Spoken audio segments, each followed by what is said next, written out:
Let's see here.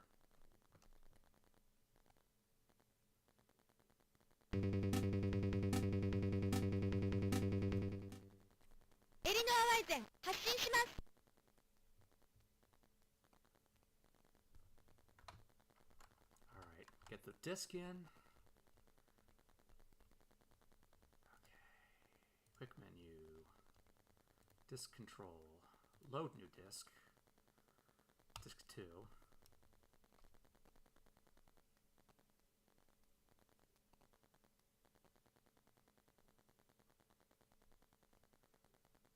Alright, this might take a second.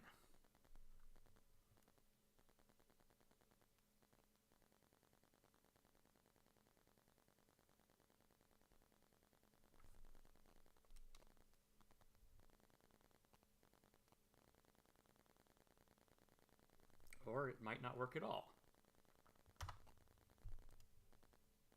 It might freeze up entirely.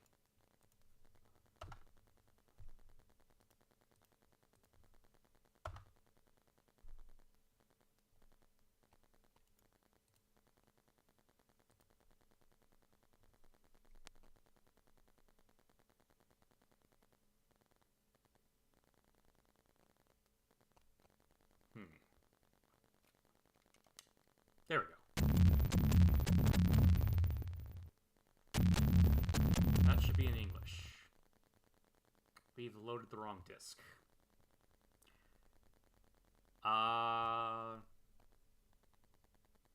That's okay. I think.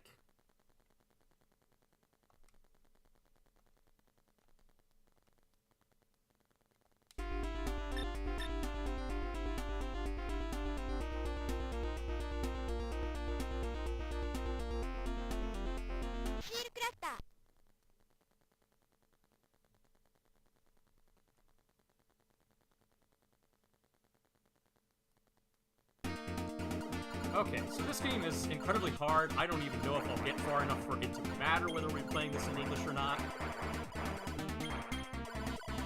Seriously, this is going to be tough. Oop, I didn't want to do that.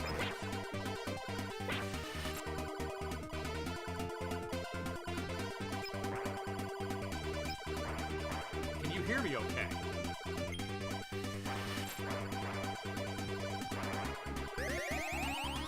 I didn't want to do that either. That's gonna come back and bite me.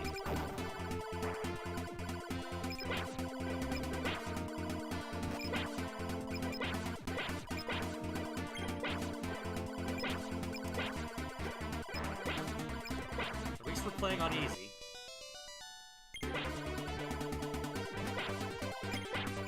Otherwise this part would be impossible. So we got that part to work.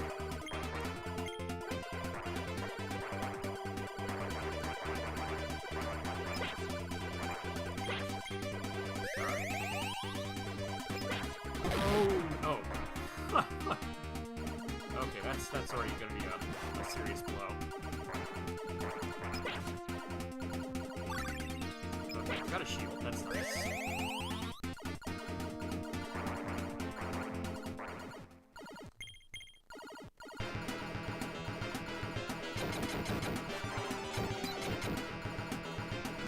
I have a good feeling about this.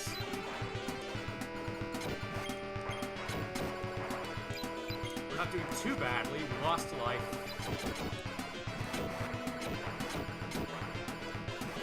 As long as I can make it to level stage 2, I'll be like, okay, we're making progress.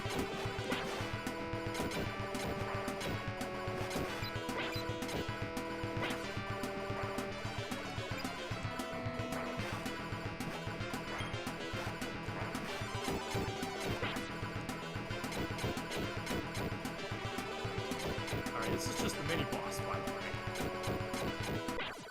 Unless you think that was the end of the stage.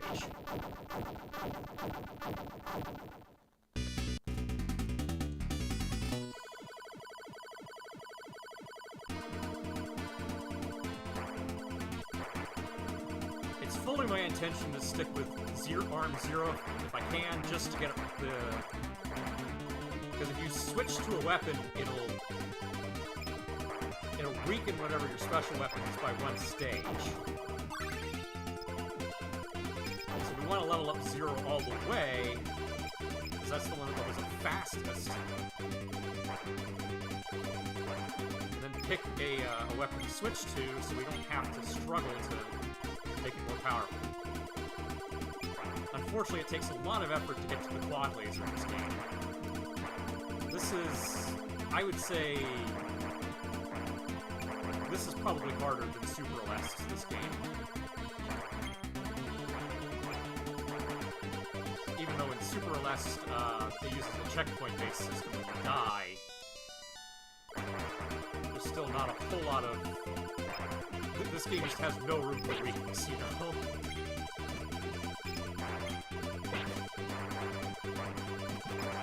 Okay.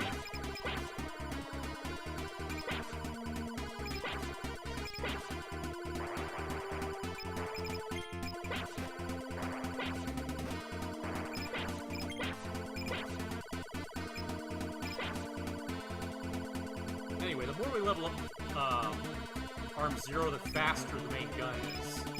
If we switch to any other weapon, it's going to slow down the main gun, too. That's another good reason to keep Weapon 0 right now.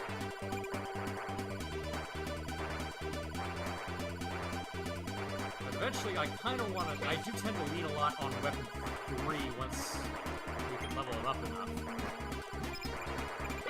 It penetrates most of the enemies.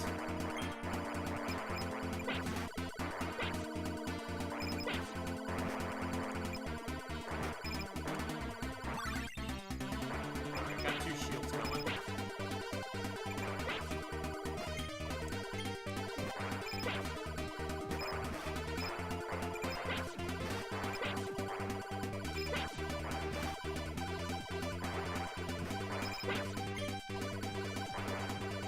Later stages are going to be very stingy with our shields, so we want these to last.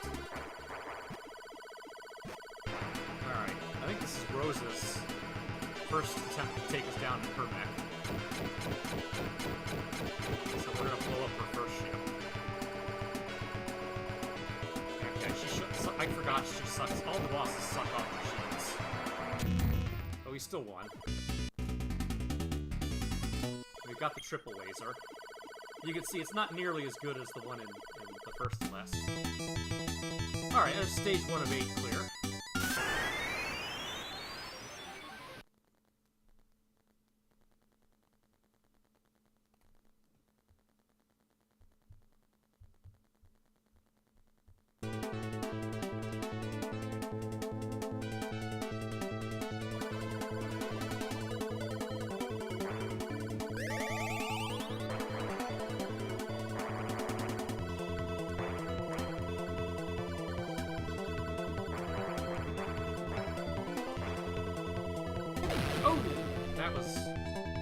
That's gonna hurt.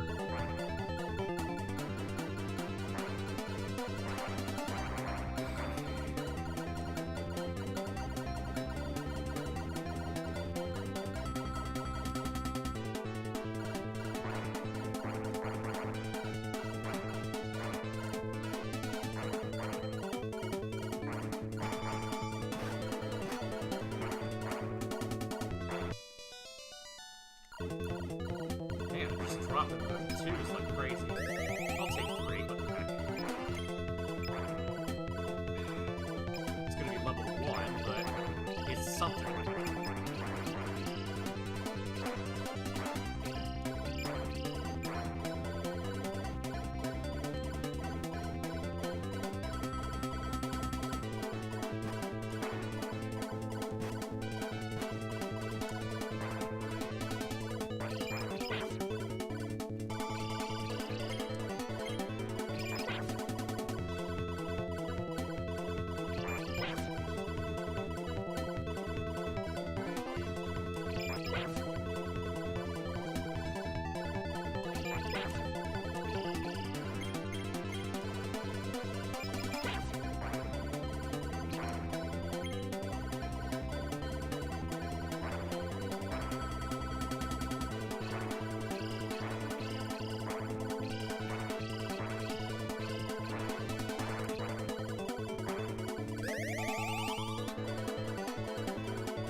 Oh, you gotta be kidding me.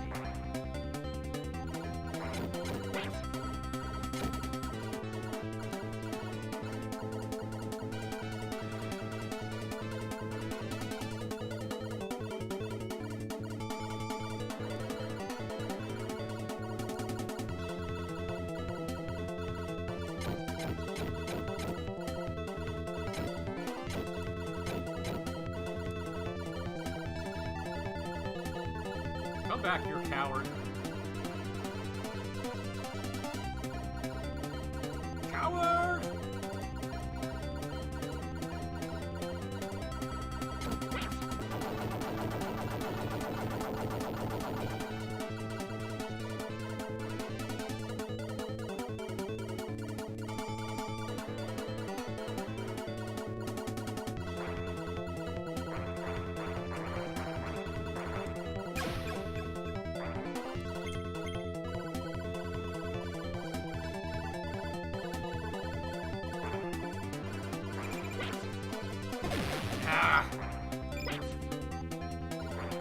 This is just the way things are going to be without, you know, having powered myself up the way I was supposed to. Oh, yeah!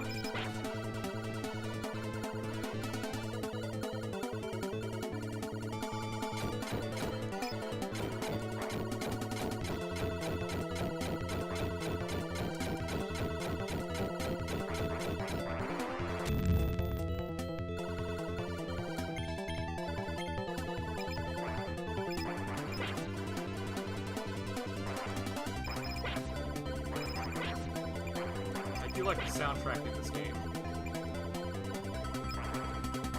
It's sort of unusual, but it does get you a little hyped.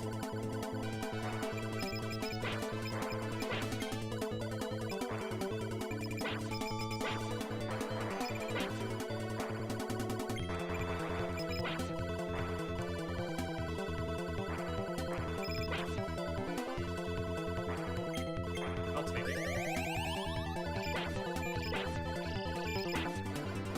Not so bad.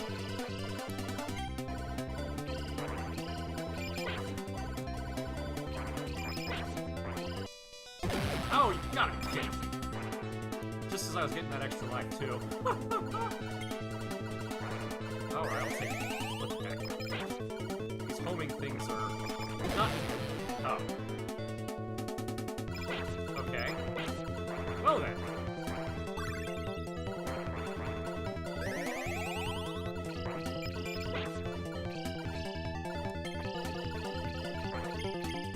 Okay.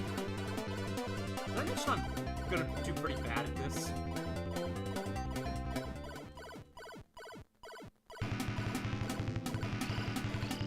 Alright, now the plate is thrown in some little pods.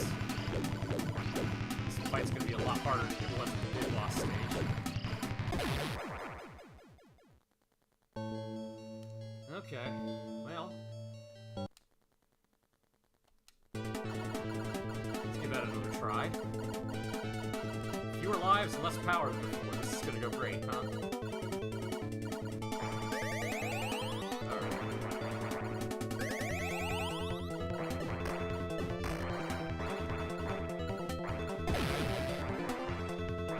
Oh, that was bad.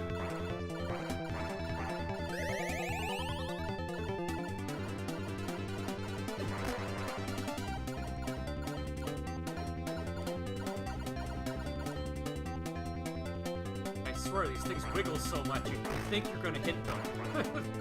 And your shot just barely misses their hitbox. Meanwhile, mine is huge.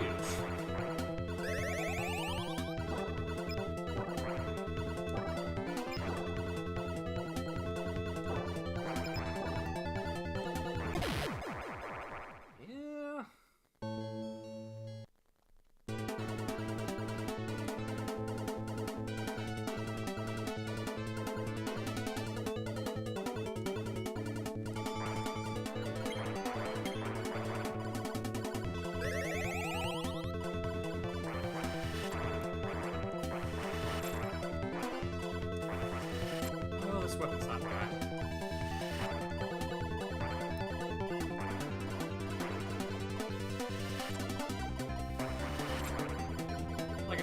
like having weapon 0 because you get the rapid fire. Makes it a little more likely you're gonna be able to actually cut through those ding-dang wiggly guys.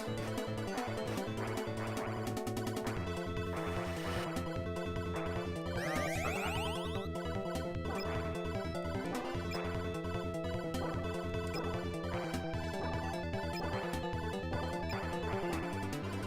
Oh!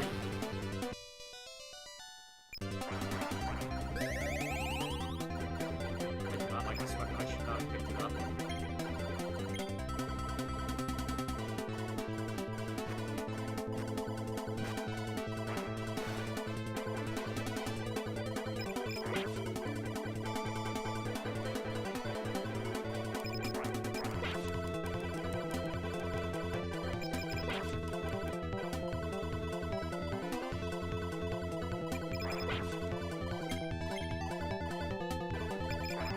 You're just making a fool of myself right now.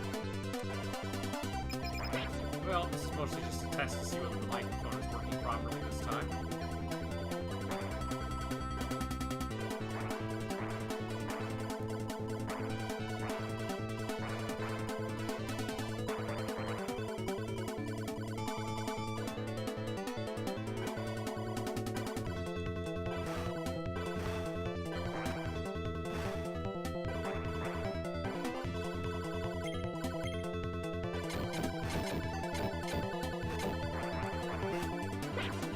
I don't like this weapon. You can rarely hit what you're aiming for.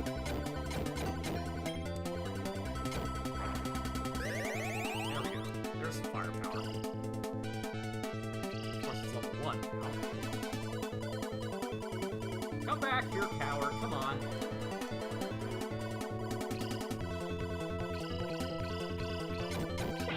There it goes. He'll be back, as we've seen.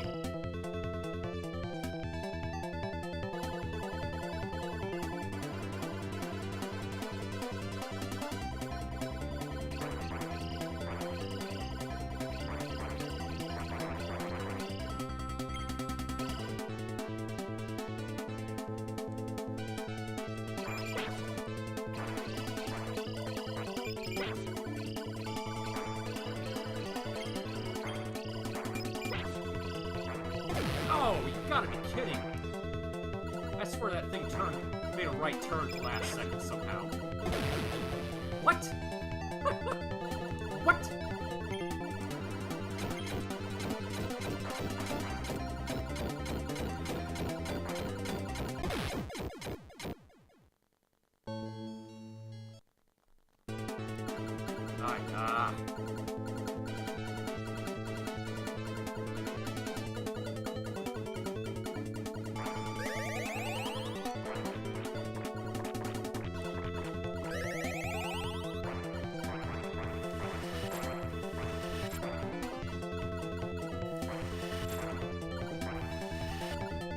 Oh, you gotta be kidding me. Come on! Just managed to somehow dodge out of the way at the last second. Alright, okay.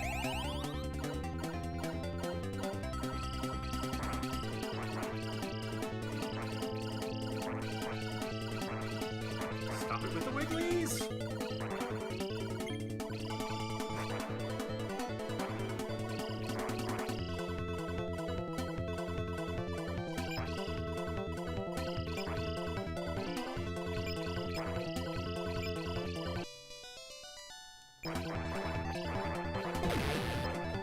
How is that fair?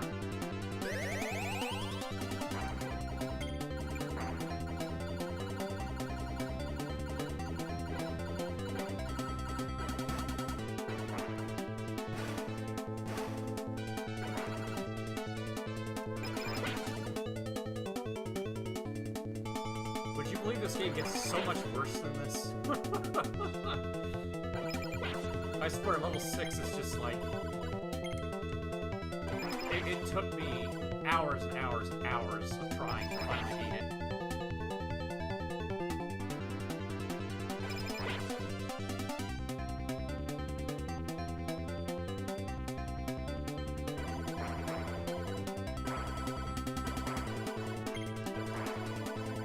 And yes, I set the game to easy, as you saw.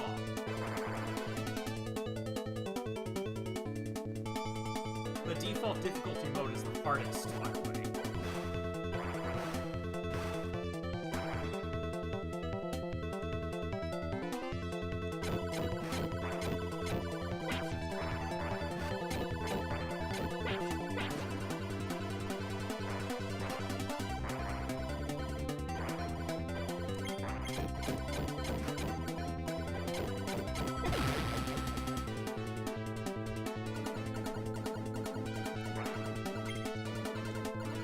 I don't believe that.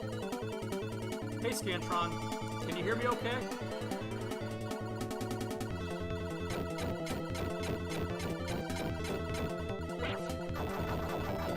Oh, I guess power up too. Yeah, it's pretty good. The Aleste series is amazing. I'm trying to do like a marathon of these.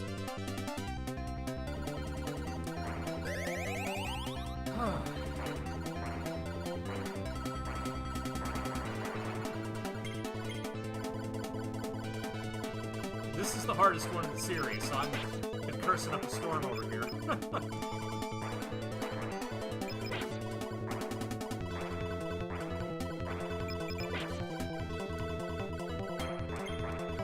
Do you hear a hissing or popping noise at all? How's the interference? Am I getting any?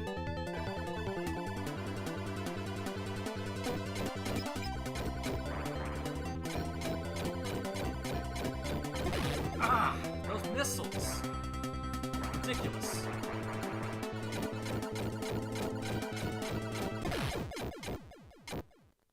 They come at you so fast and they spread out. It just seems like they take a sudden right turn.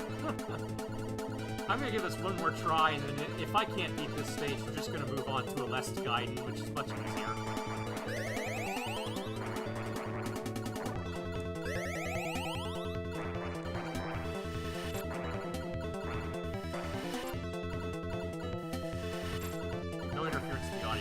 That's good.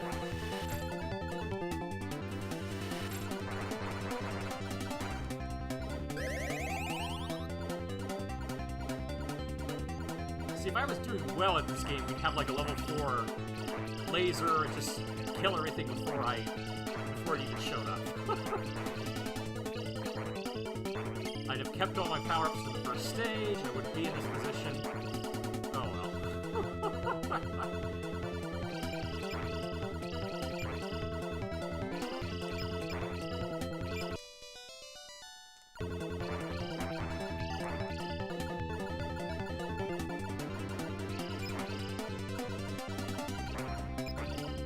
Have a similar problem with Power Strike 2 when I get to that, because that one's pretty darn hard too.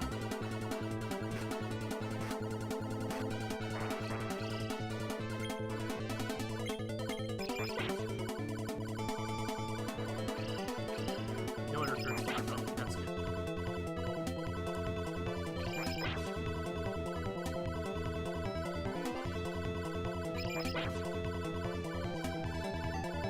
But yeah, this is stage 2 of 8, too. I just imagine, like, you know, it's this hard on the second stage, how hard it gets by the end. Like I think stage 6 is harder than stage 7 and 8, to be honest, but...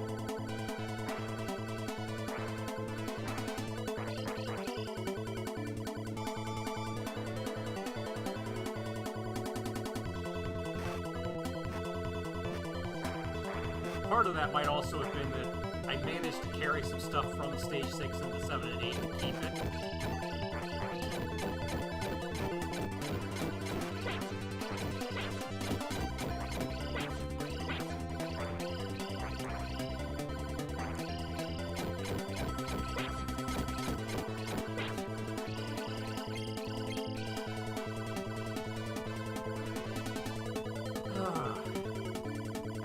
I want a 3, not a 4. Come on, man.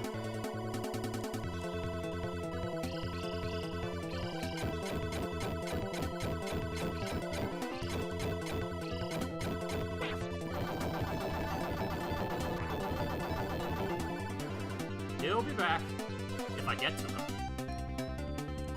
How many times have I actually gotten a boss? Just once? Was that it?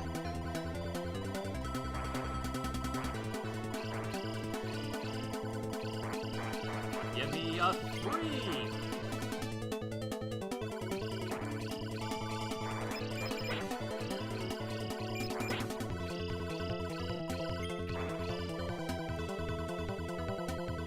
Oh, you gotta be kidding me.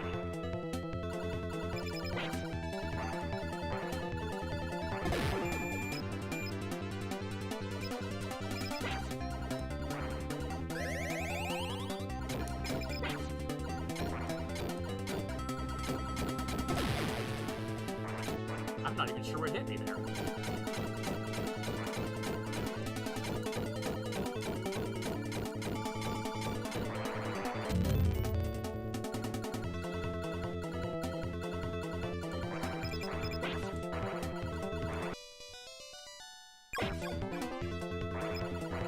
Really? No shield?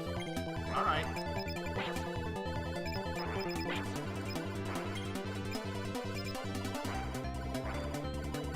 Yikes.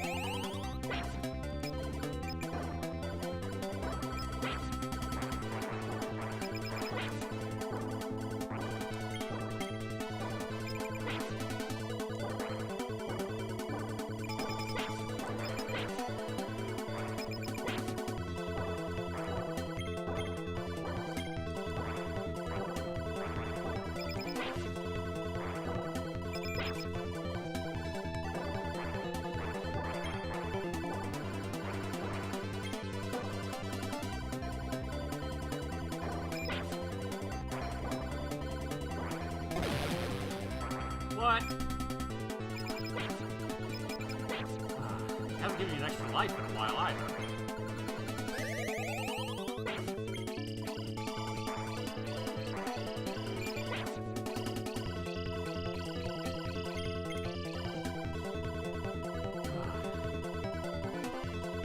Yeah, this game is all about... The bad guys are all plant people.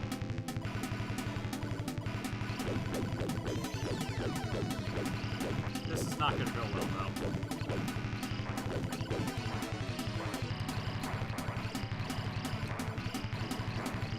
Again, I've got here with 0 lives. You know, despite the fact that I love this laser, this is not a powerful enough laser to get me through this.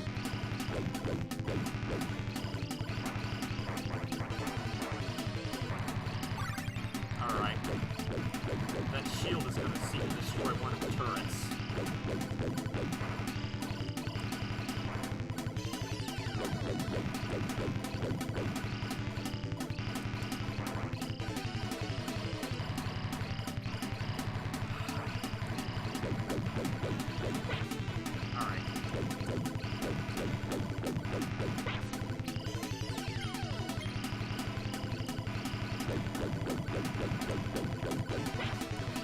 Oh! Okay, well... I think I'm gonna move on. Give me a minute here. I have to take a quick phone call. I'll be right back. Promise I'll be right back. Hello?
I'm back. Everyone still with me?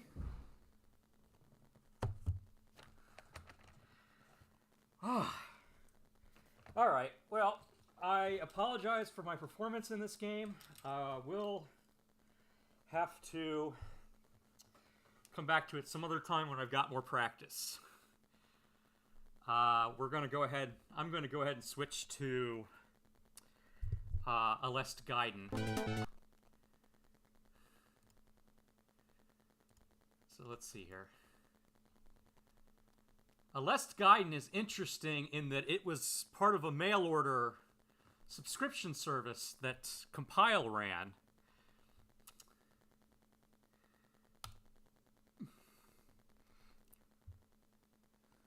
I think has everyone left? Oh dear. Okay, let me see here.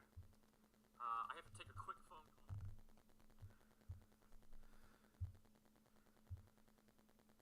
call. Oh, I got disconnected. How did that happen?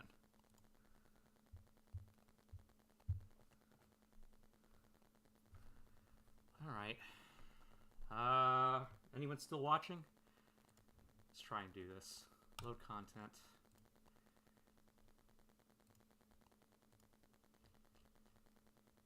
All right.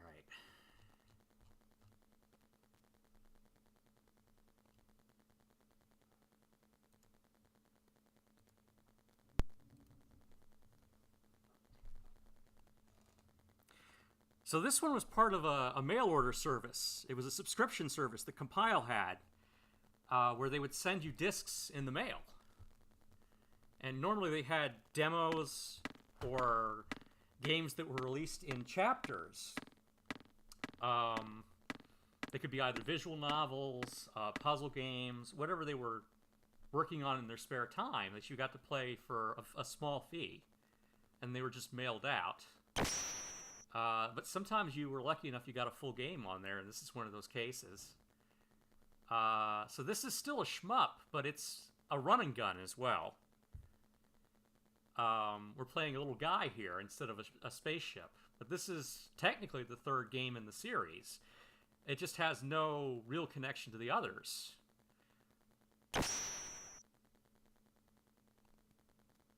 But Compile kept that service going for, as near as I can tell, about 12 years. They were mailing out demos and you know, very cheap games that were fully completed games that you were getting over time.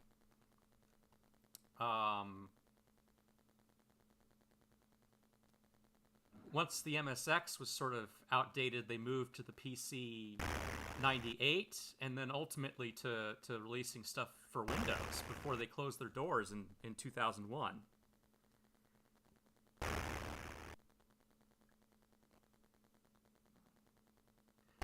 Yeah, pretty much. So you got this guy, he's like a cyborg ninja.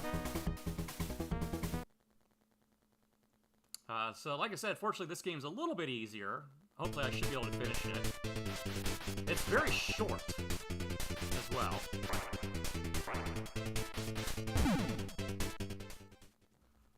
One of the, it is a checkpoint-based game, and one of the issues with it is that you do have to jump over obstacles. Unfortunately, jumping does not protect you from shots.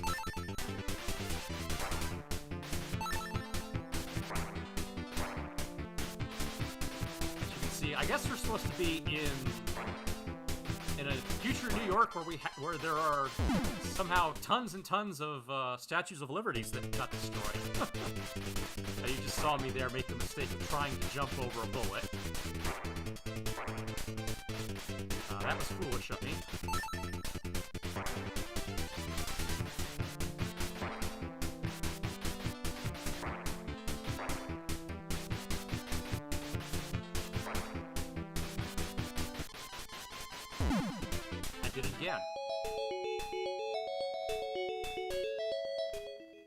I did it again.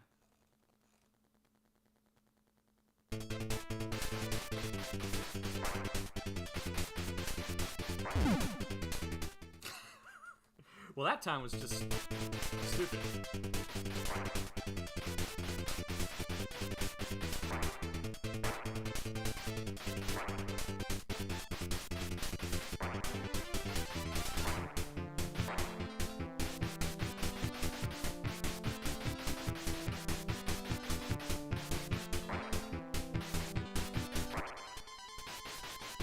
I don't want to change weapons, but I'm going to stick with this.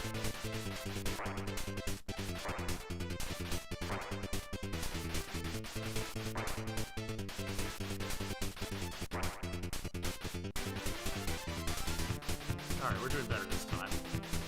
I think.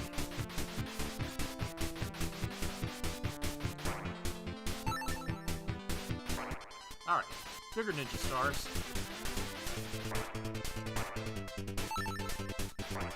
Got a clone.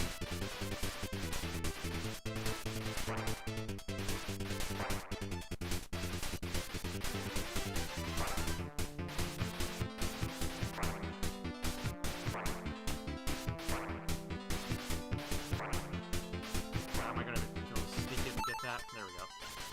I do have to jump over these gaps.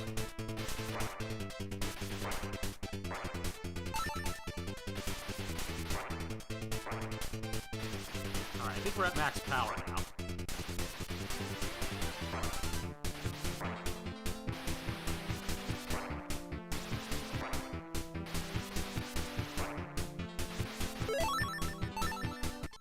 That was an extra life. They don't show how many lives you have, and you don't have a score system in this game. It's all no HUD.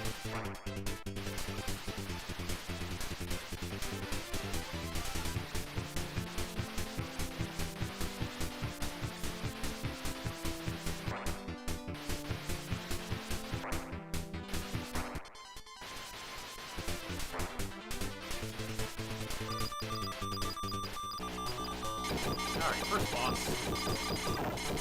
Nothing special. Just turrets. Pyle loves turrets.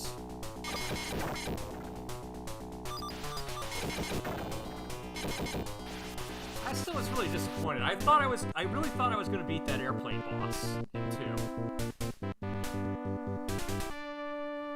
Oh well.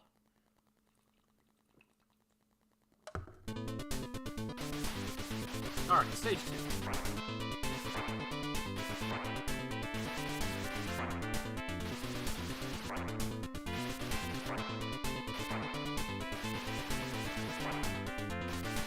Let's go ahead and switch weapons.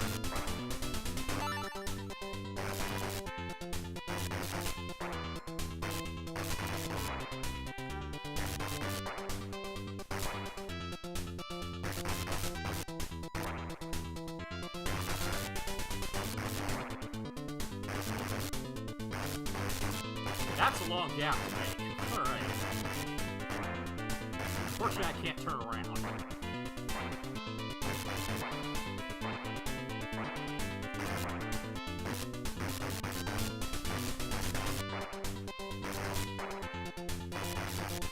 Yeah, I've got max clones.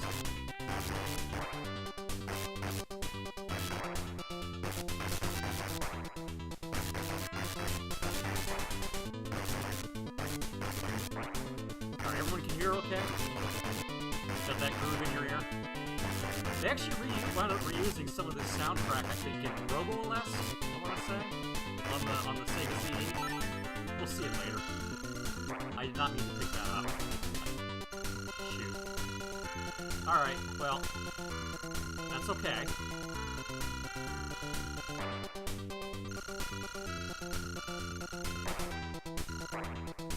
Yeah, I don't like this weapon that much. The lasers are not as good in this game. You want something wider, more of a spread.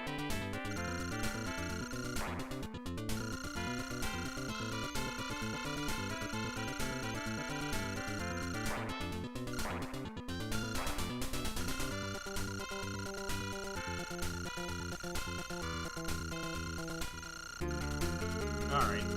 This guy's kind of obnoxious. He's gonna throw that at us, and it's gonna make some impossible turns, really.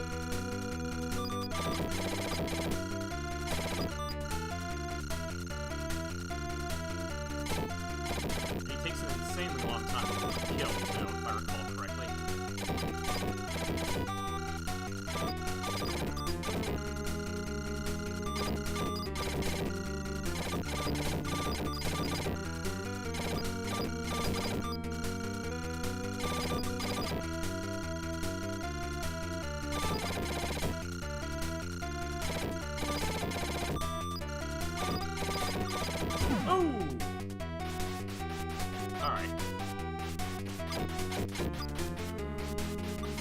I would have thought it would take you back to a checkpoint. Okay. Just like with blazing lasers, where it gave me a... Okay. I'll take it.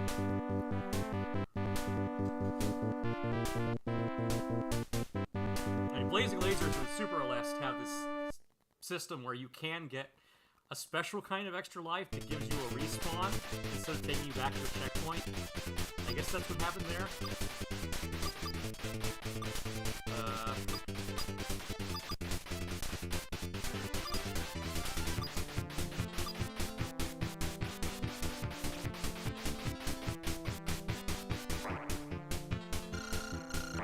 Okay. I picked up the weapon I didn't want to get. I don't know why I keep doing that.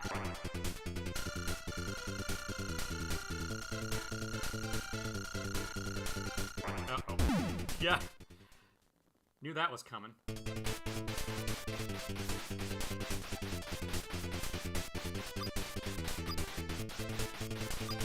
And no, I can't walk through the forest stuff. Okay.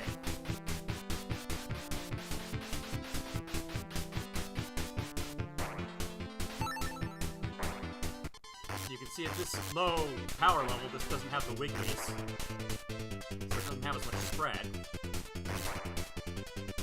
Hopefully we get some upgrades for it. Or I could just die again.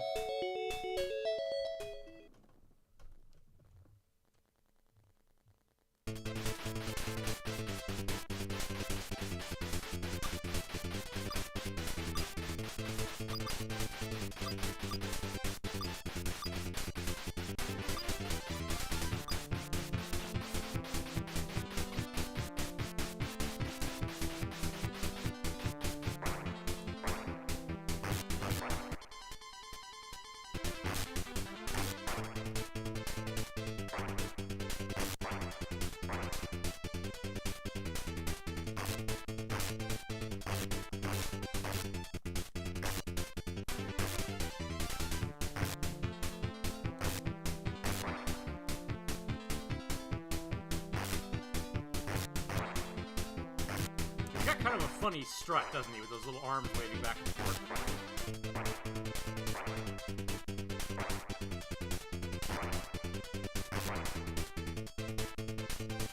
Just pumping them up and down, going wop, wop, wop, wop, wop, wop. Very determined. Alright. I'll stick with this.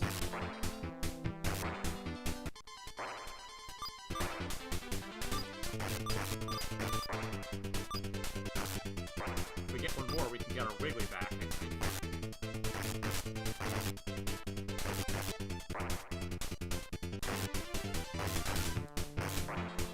Okay, that's the Ninja Star. The yellow one. Blue is the laser, we don't want that. Hi there. Thank you. Oh, no Wiggly.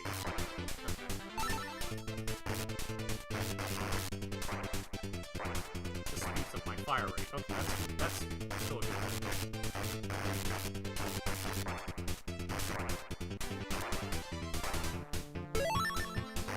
That sounded like an extra life.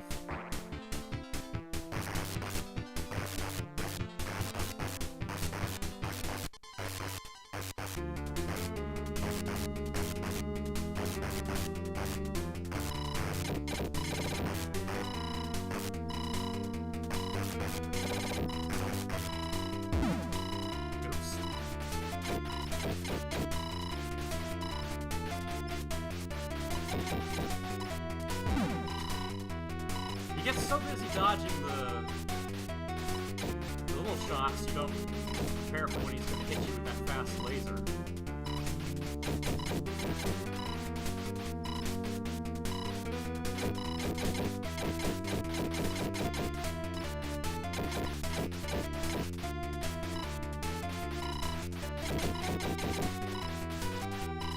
And at minimum power here, this is going to take a while to kill him.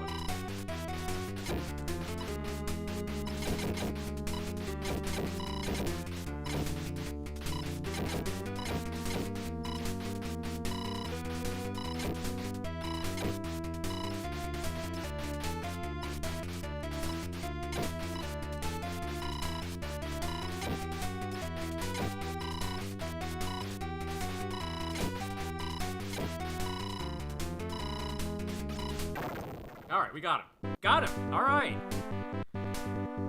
Can I get a woohoo?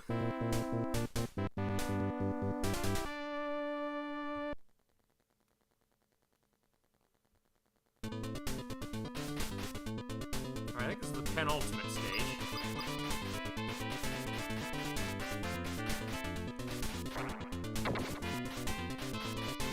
Whoa, that was close.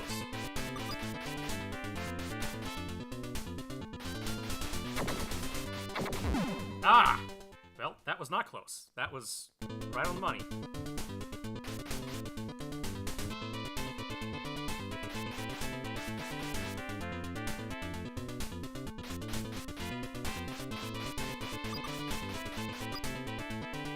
How I... Ooh. Alright, alright, alright, alright. We're on stage 4. This is out of 5, I think. So this is going pretty well, all things considered. I told you this game was a little easier than Aleste 2, huh?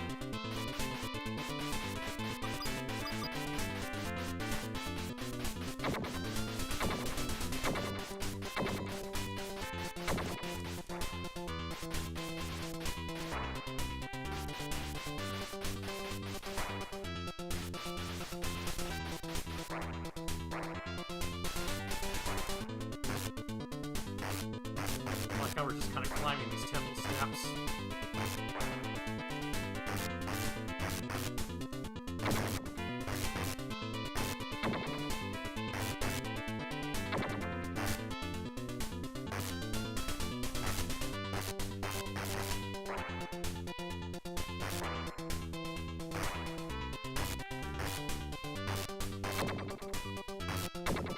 Thank you, Shadow Clone Buddy. Making this a lot easier.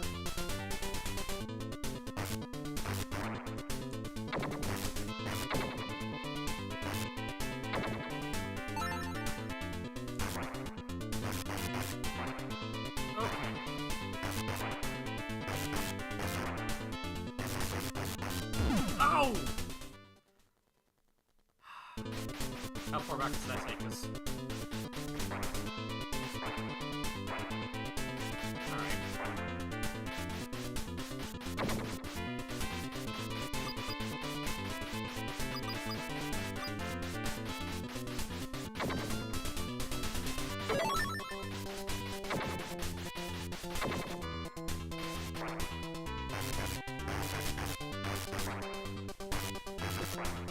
That wasn't that far.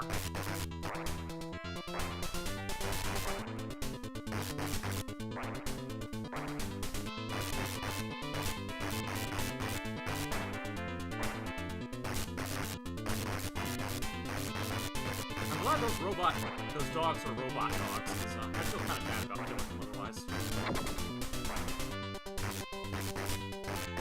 At least I'm assuming they're robot dogs. Maybe their side works.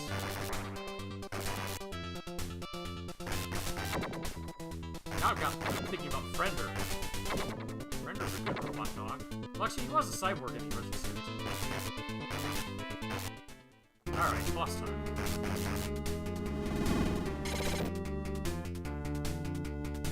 These guys are going to try to poke us.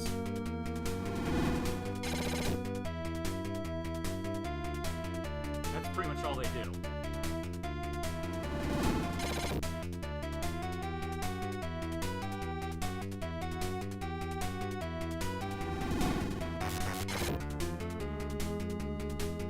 As long as we have these clones, this is going to be okay.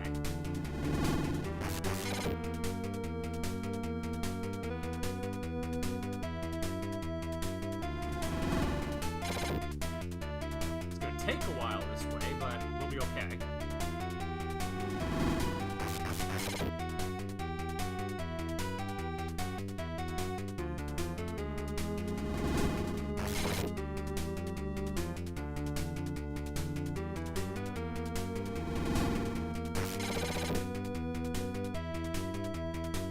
Your poking is not as mighty as my shooting.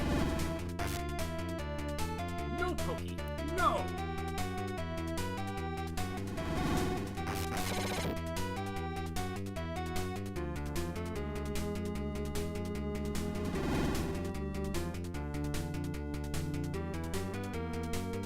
poke skills are weak.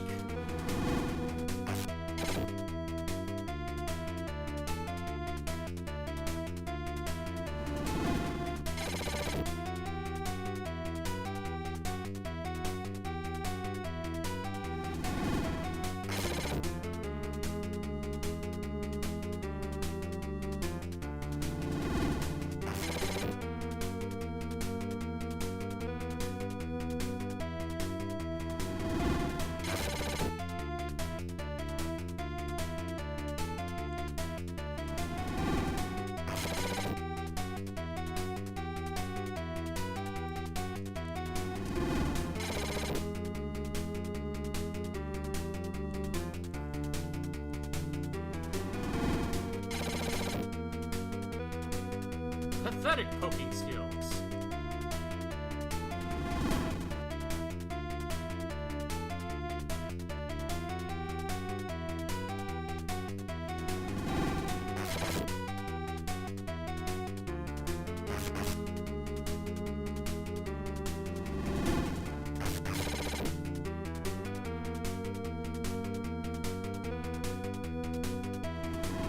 Told you this was gonna take a while.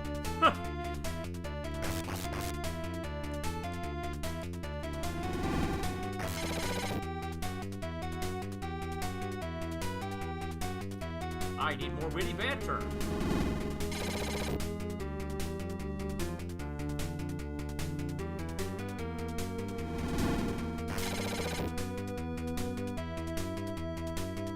You guys should stick to spearfishing, really.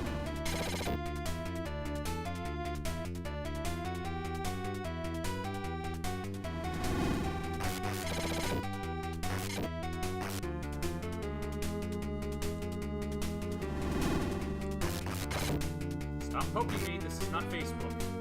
Or whatever it was. I'm not a social media guy. What was the one where you did the poking?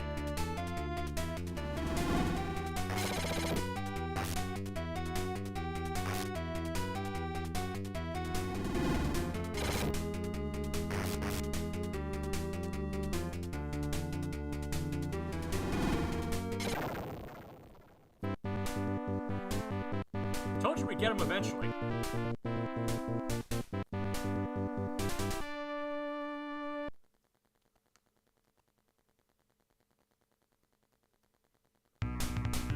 Alright, this is the final stage.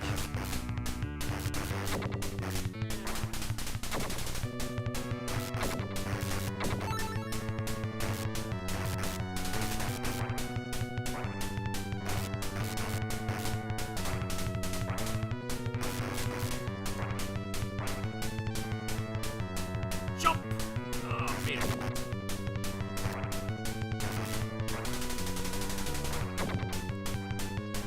Okay, remember, you cannot jump over shots. No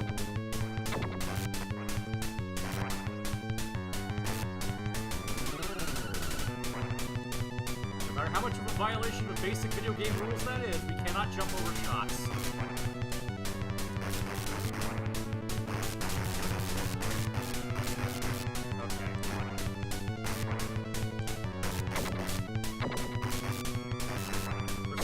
Upgraded.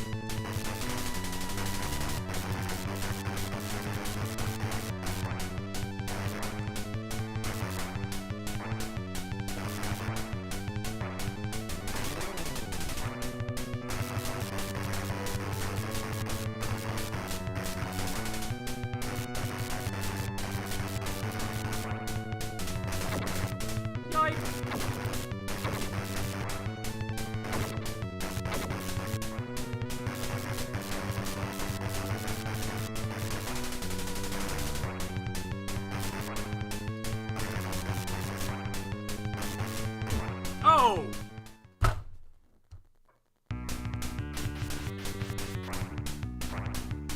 I jumped right into that.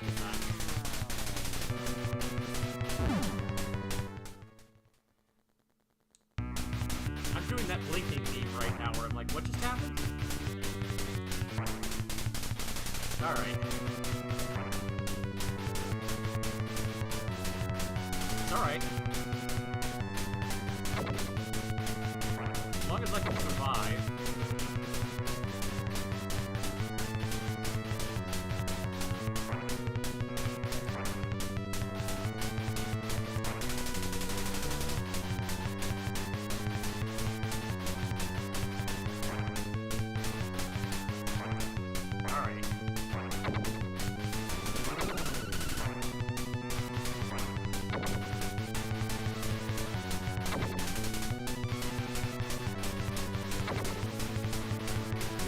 Trinity, huh? Ah, yeah. Alright.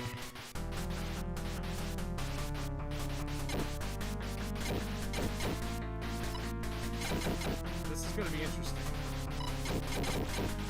I have a clone. So that's good. I don't know how many lives I have left.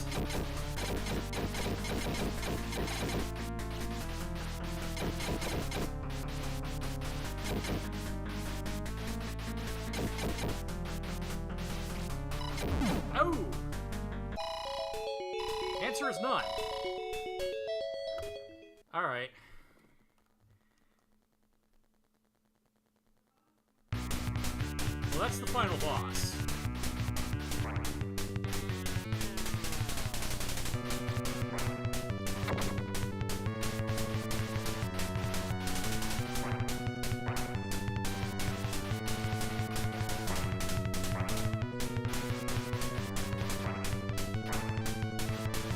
Jump!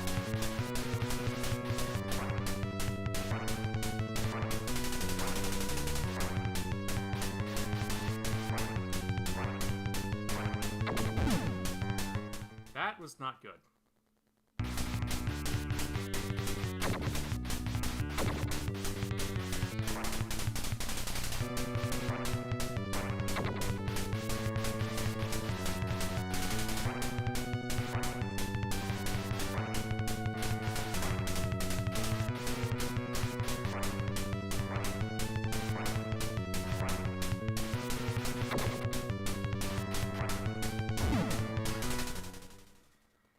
Oh, that was interesting. Glitch. Phantom turret. Okay.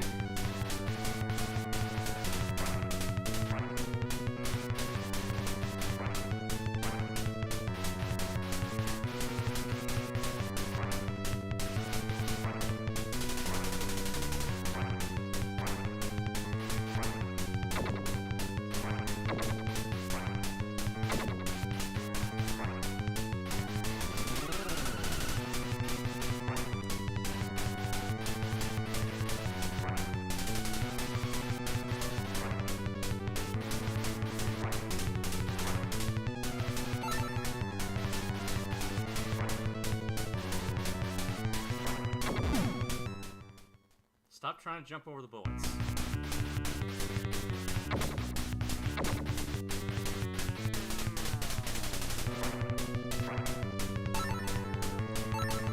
This game won't let me. Hexagon jumper, yeah.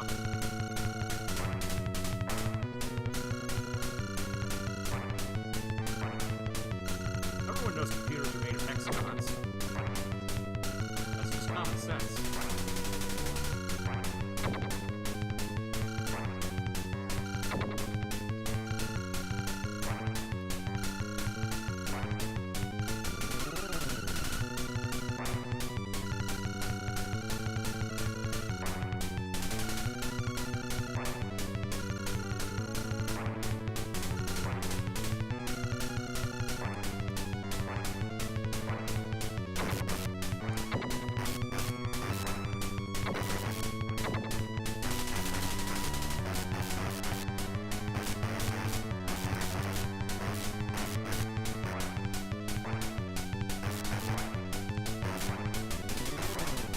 Like the flying cubes. Yeah, again, all computers are made of hexagons, cubes, pyramids, you know. That's just common sense.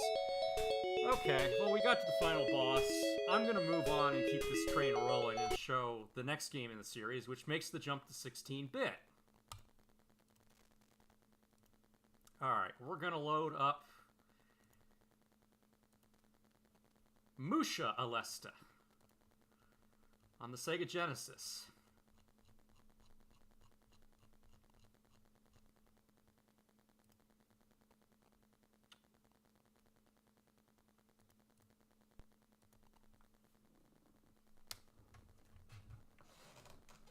Or metallic uniform super hybrid armor, as it's known in America.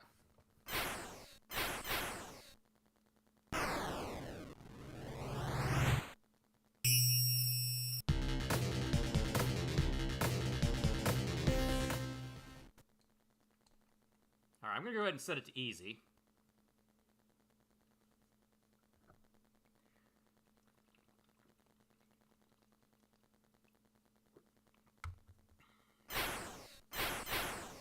And let's let the intro play.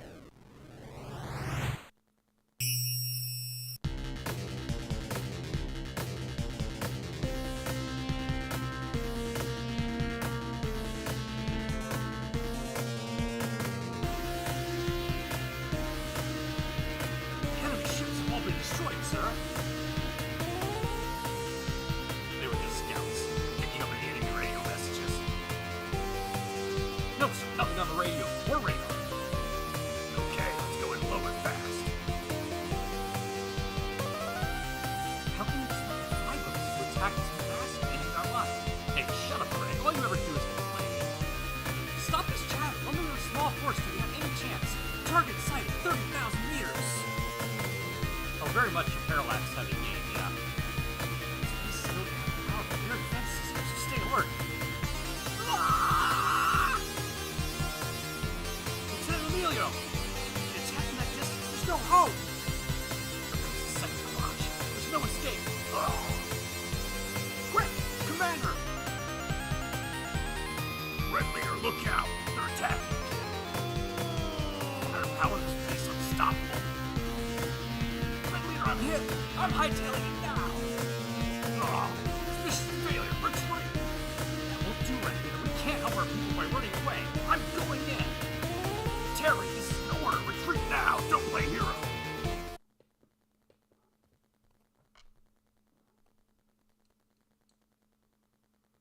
Yeah, that's me.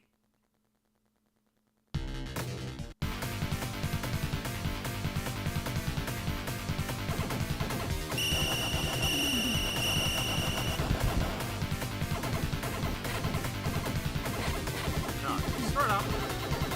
Nothing.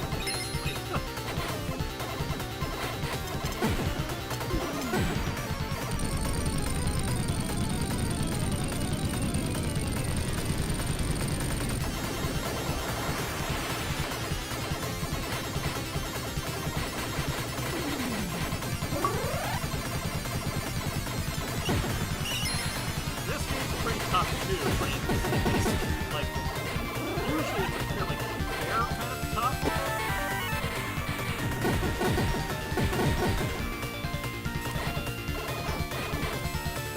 We have a huge hitbox with a lot of firepower. Unlike in the last 1 and 2, though, we only have 3 weapon types we can choose from. Not, the usual 8 or 9.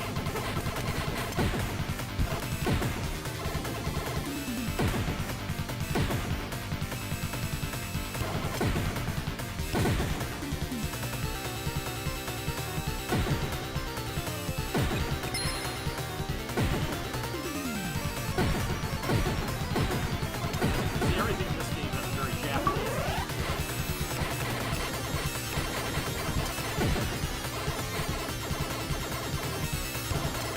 Even more of that in Robo-West.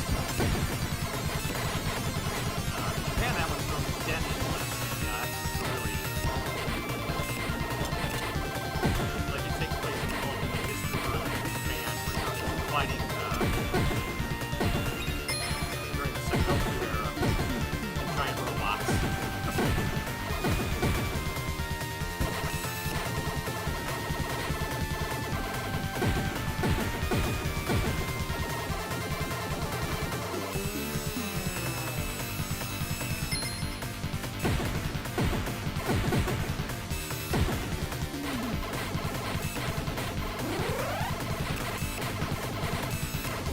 Holy power of that laser.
You like this game, huh?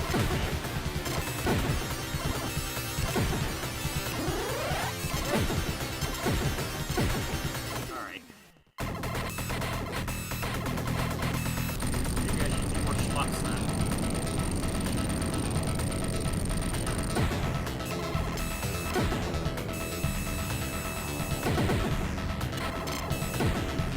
Alright.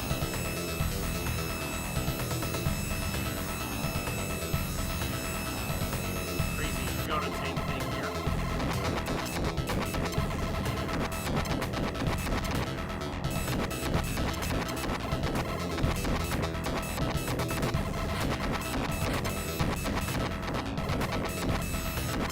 Normally this guy does a lot more, but on easy mode this is all you've got.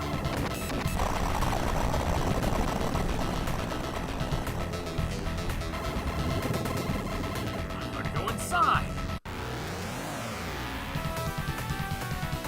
Japanese architecture on Sky Dreams. Yeah, pretty much.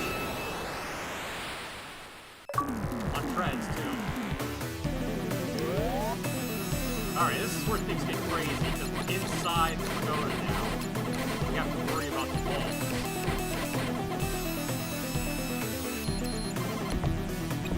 Okay, I just took damage from hitting the wall. I lost my laser. That's not good.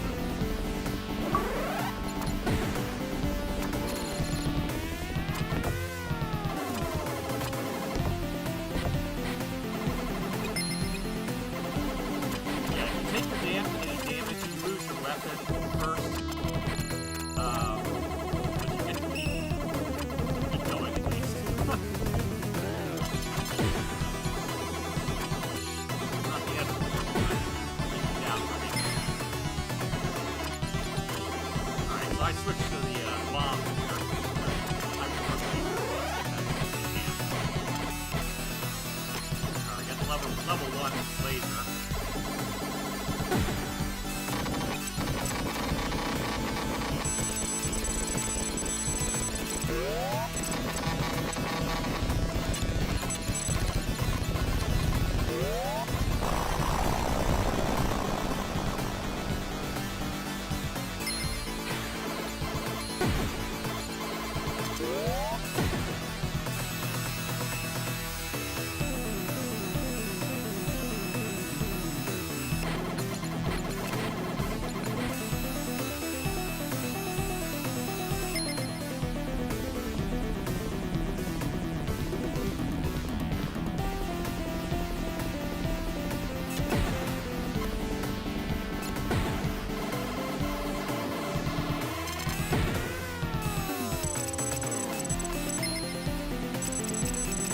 I'm not sure what that means, but I'll take your word for it. Alright, full power laser back.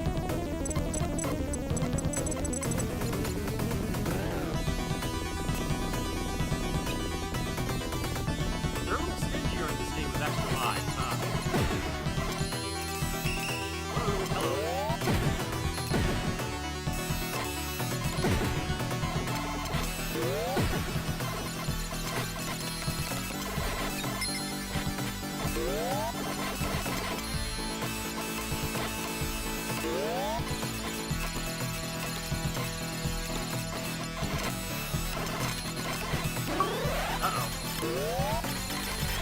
Alright, I switched to the shield. That's okay.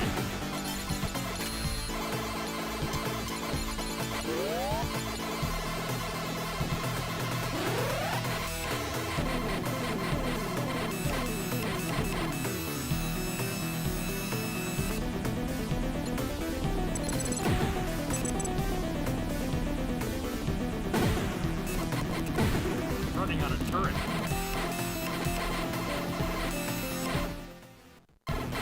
Start using my turrets.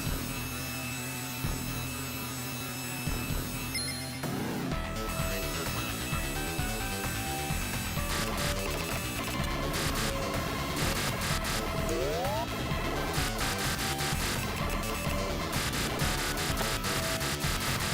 Alright,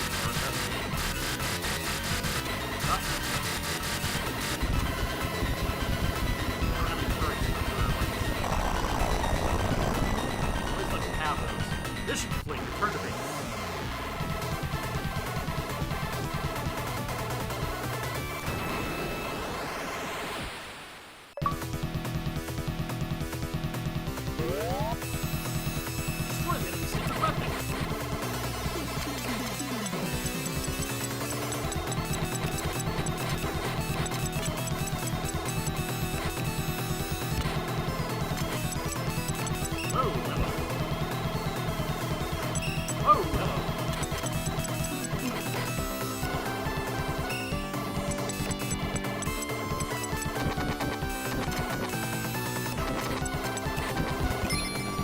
God, he doesn't start taking damage until he comes out.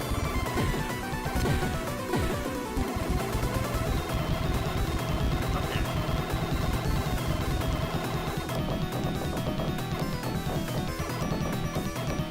Like the background changing there. That's a long way down. Fortunately, I can fly.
Trying to focus. Sorry.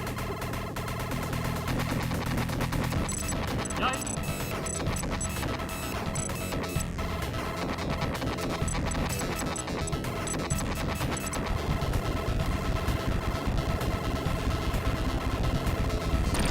Yeah.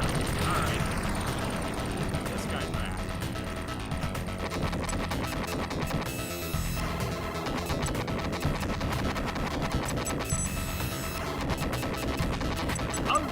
That's not good.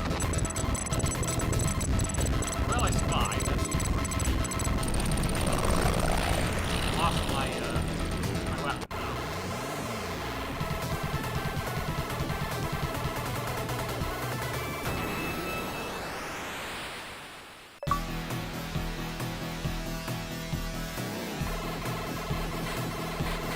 Attack.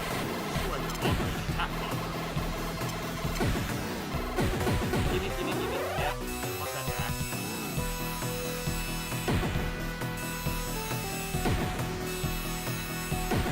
Alright. Got my quad laser. As long as I have that, I'm feeling happy.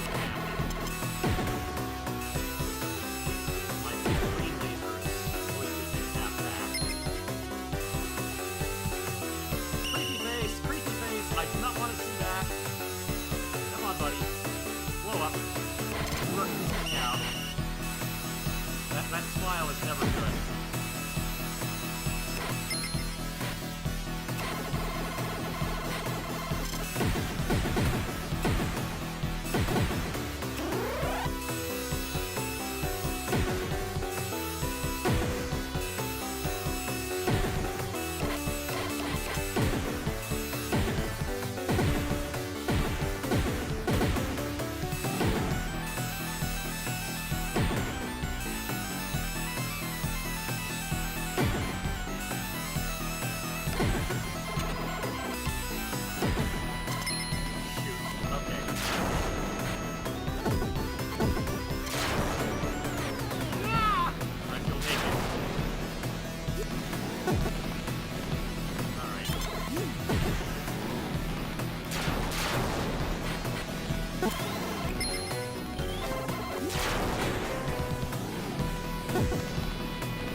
Racer?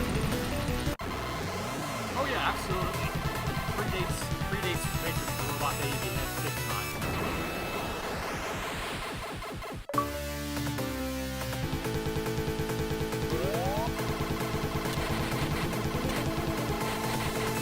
Back to the enemy supply lines.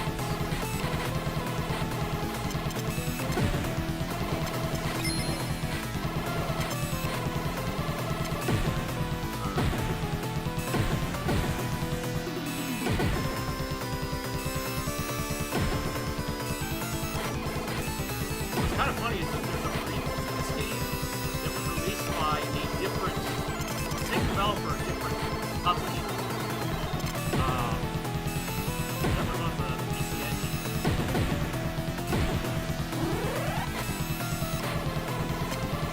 Maxat bought the rights, tried to connect to their Spriggan franchise. Very strange that they made that choice. Aesthetically, this thing is Spriggan. It's very clearly a secret. Alright, we got this lady coming up.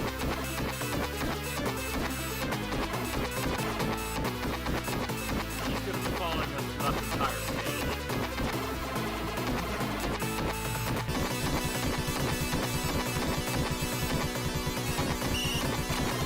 Oh, no.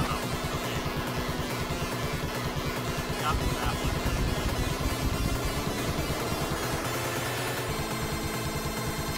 Alright. Hey, come on, give me a weapon so I can die again.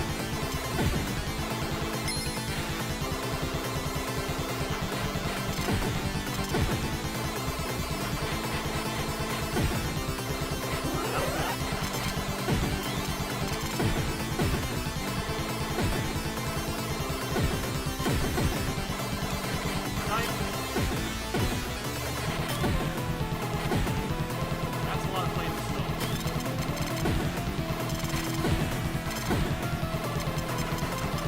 Alright, now we got some firepower.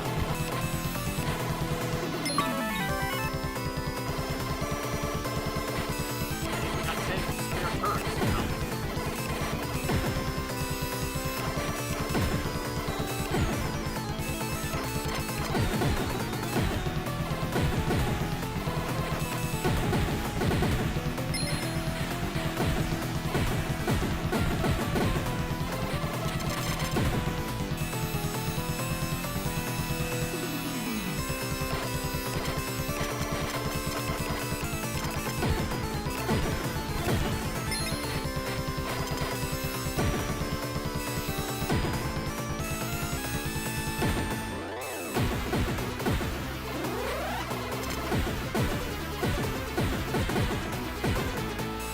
Kind of a neo-baroque riff there, huh? Like the big mouse thing we've done.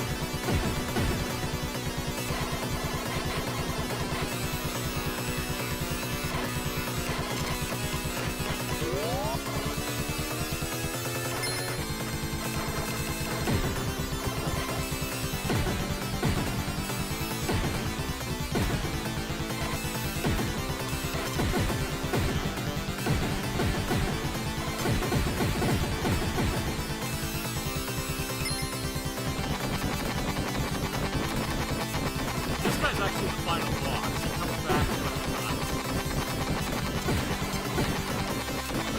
see his ship is still like Mars.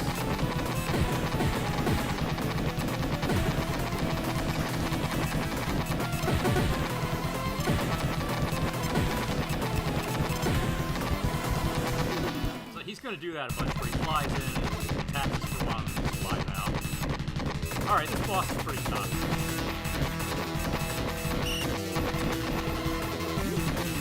Be a lot more aggressive.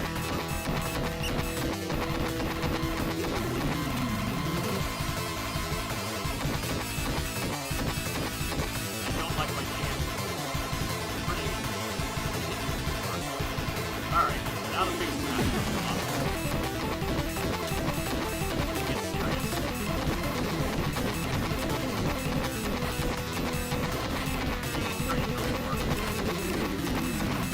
Oh! Okay, back off that guard.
Everything is lava.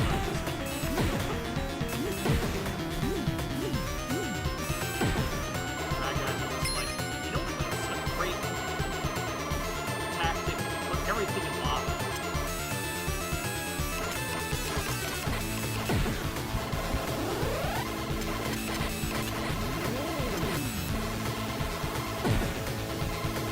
Okay, I lost my don't hit me when I lost my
Hold on, let me pause it.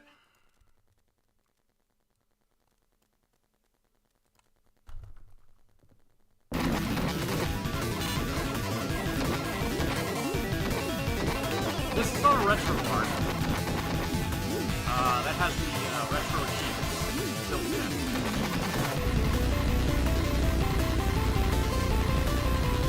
Can you hear me now? Is there any interference? Can you hear me?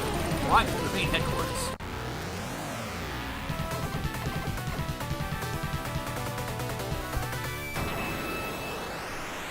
Did that fix the problem? Alright, final stage. Infiltrate their airspace, find and destroy their headquarters.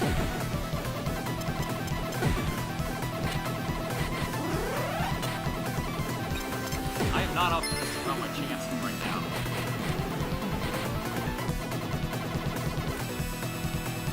Yeah, the music sounds great. This is an FM. This is the Genesis FM sound chip network. Fairly standard for the era in Japanese systems. Not nearly as cool as those sample boards from the Sony made one for the Super Nintendo, but this still sounds pretty great.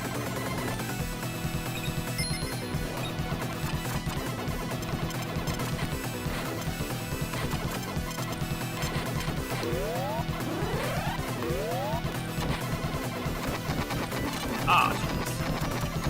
That was stupid.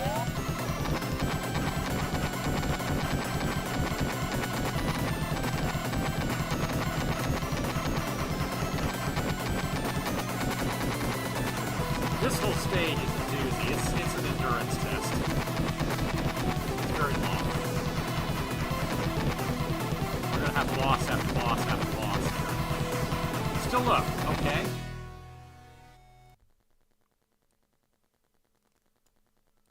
Better?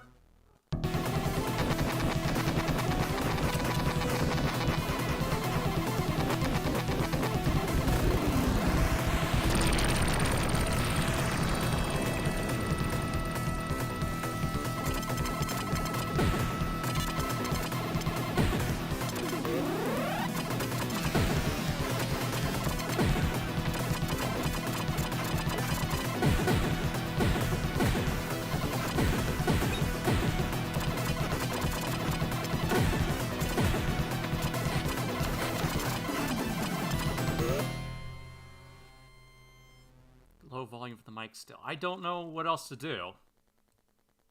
I can turn down the game audio.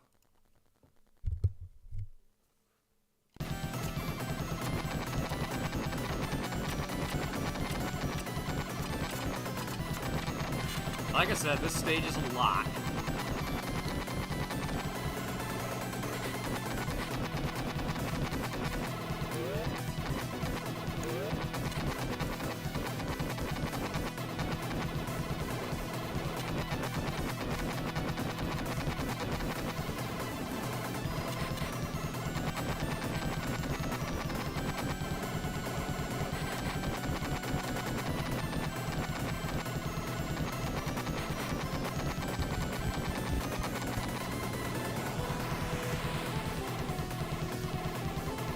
Better now?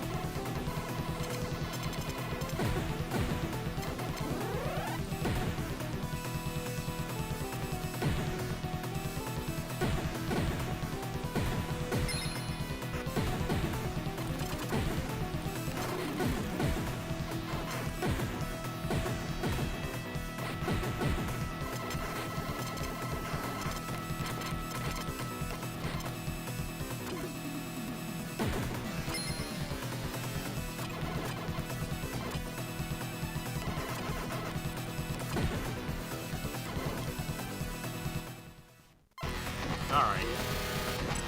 This is the big problem boss.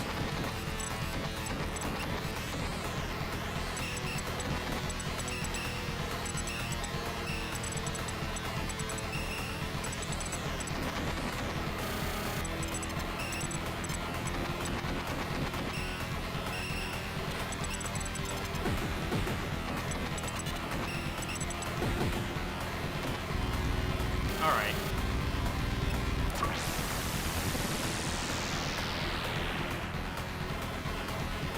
Okay, can you hear the game and me now?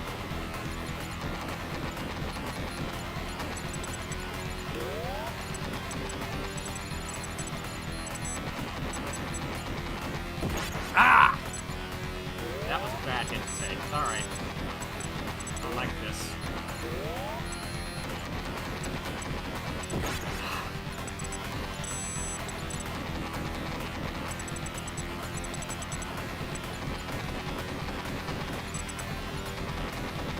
Badly.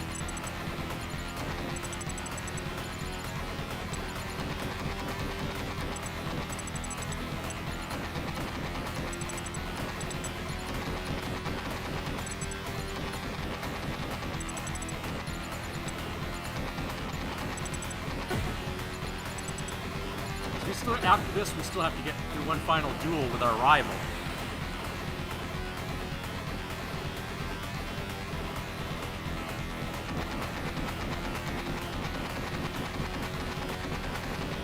Oh, I forgot about that.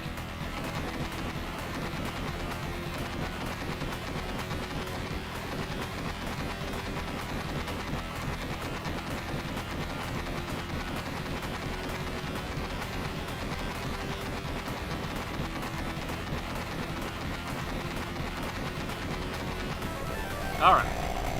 You've destroyed their main base. Escape before it blows!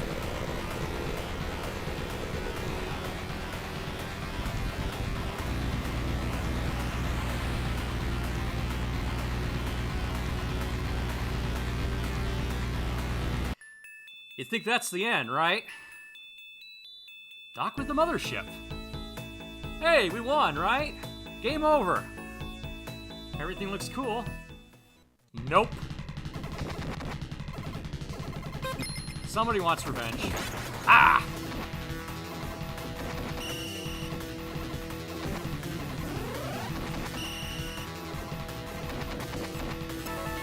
Alright.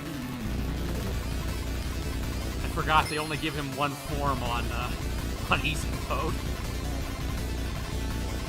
So he's done for. That's the end. Alright, we don't get the best ending because we're playing on easy mode, but we still get an ending, at least. So we managed to actually finish one of these games. Well, on Sunday, if you were there on Sunday, I finished Aleste 1. You'll have to go back through my recordings to see that, but, yeah. Hey. Got through this one. Yeah, but RetroArch is great. It does have the achievement connection to retroachievements.com built in. And, you know, people have programmed in various things to the account. So if you start a Retro Achievements account and you have a RetroArch setup, you can, if there's Retro Achievements on retroachievements.com, it'll feed that into the game when you start it up. It's pretty neat. I enjoy it. I'm gonna get a drink and then I'm gonna come back and we're gonna start up Game Gear Aleste.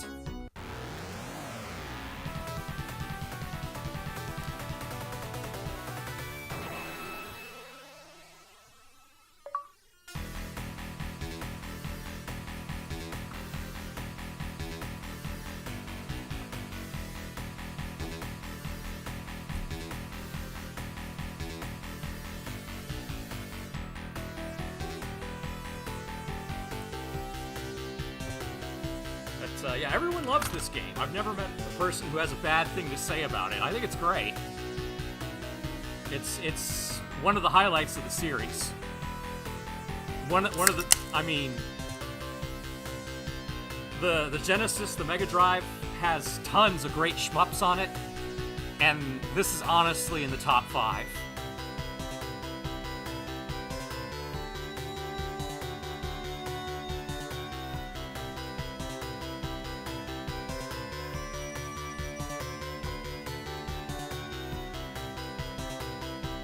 I do love this game.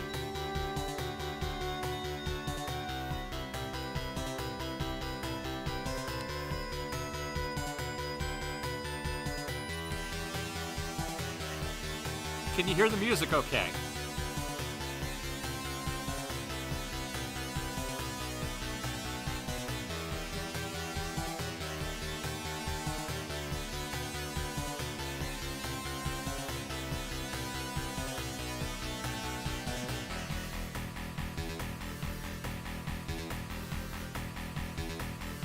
That almost sounds like a Metallica riff.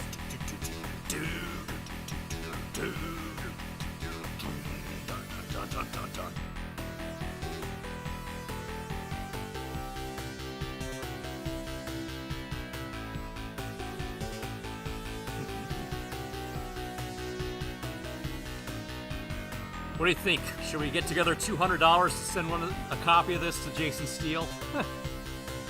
I can't afford anything right now.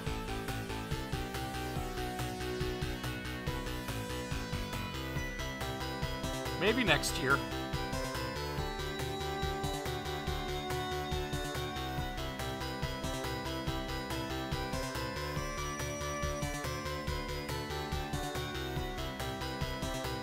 No, I'm just, if I'm gonna send anything to the Video Game Valley, I'm gonna be sending games from my collection.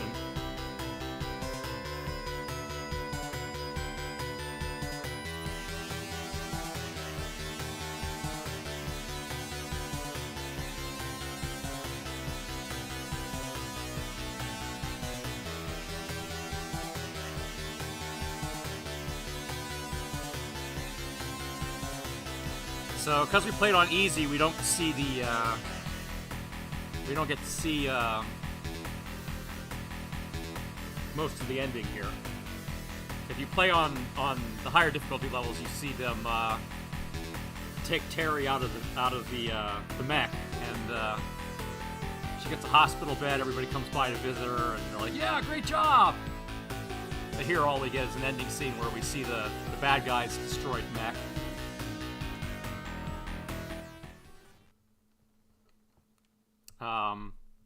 Let me see if I can find that on YouTube real quick and put that on the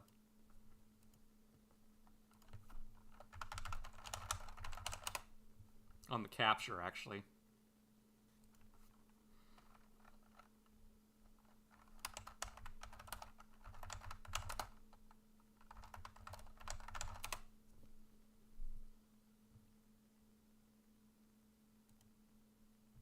The facts on Pat Bates' extreme... Okay, let's see here.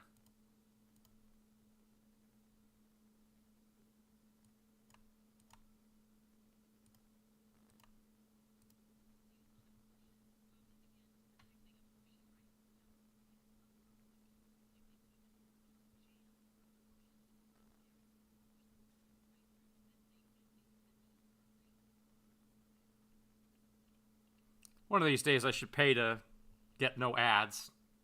Like I said, I don't have any money.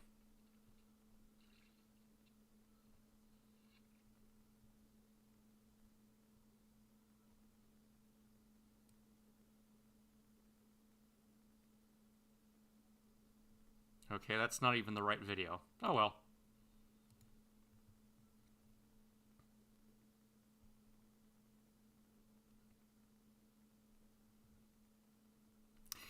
Let's not worry about it.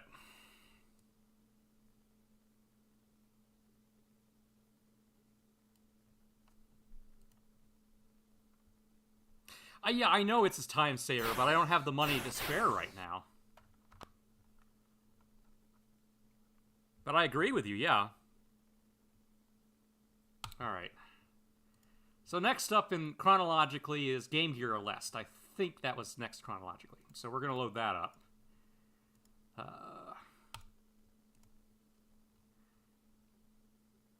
This is Game Gear Aleste is very similar to the original game, but has a female protagonist this time. Let me see here.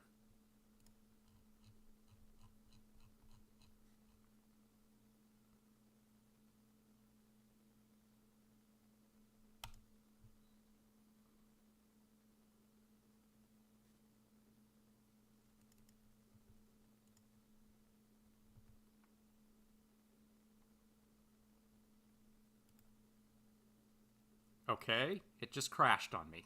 Lovely. Let's try that again.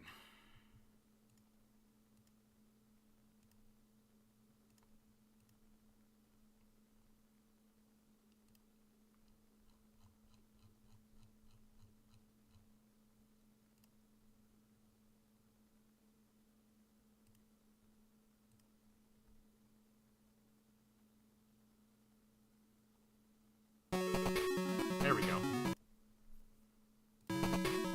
Can you hear me okay?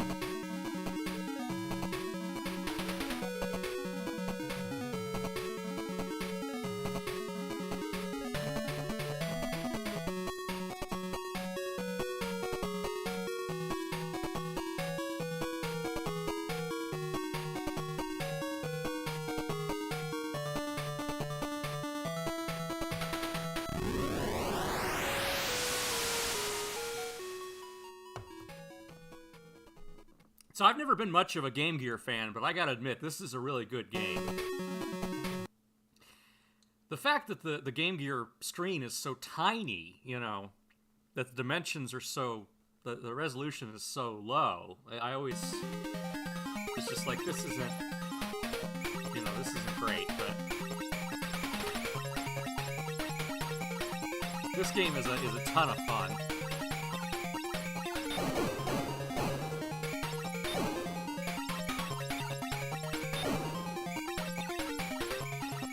I mean, one of the things I do like about the Game Gear is it's built on the Sega Master System architecture. You have the same sound card and everything in there.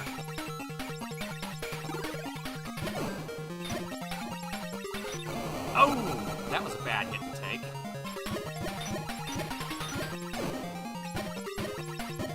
Not doing so well this early in the game. I mean, come on. Alright. Well. Let's hope things pick up. I'm gonna try to stick with homing, I think. Sonic on Game Gear is pretty good, actually. It is a port of the Sega Master System version, I think. Which was pretty fun.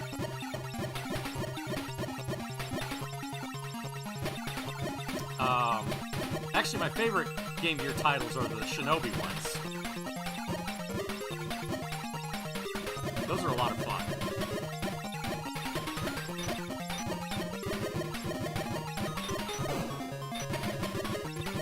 Wow, that was close.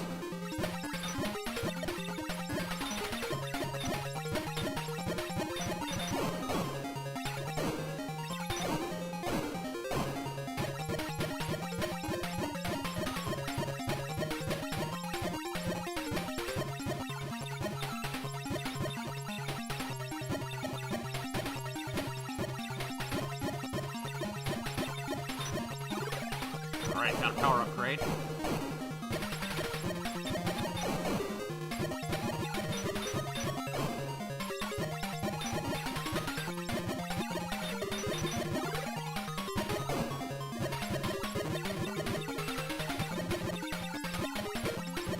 People complain about the tinniness of the Game Gear Sega Master System sound, you know, and the fact that you had so few channels, but I really think it has a certain charm.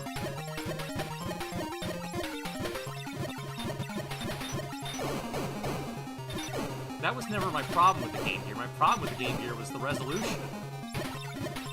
That and the fact it sucked up batteries like crazy.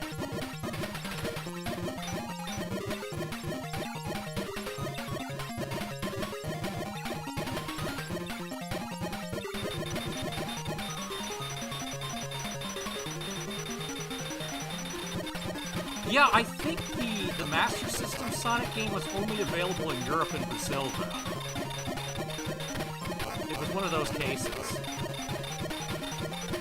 Because by that point, the Master System was dead in Japan and the US. I mean, the Master System never came out in Japan. It was the Sega Mark III, but...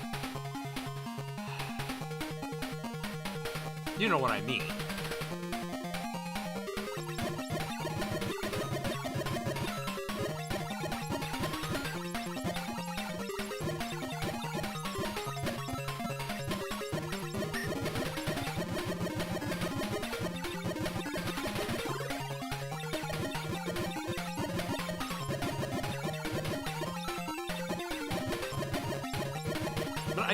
I think this is cool. There's a lot that this game is doing that you couldn't do on, like, say, a Game Boy at the time.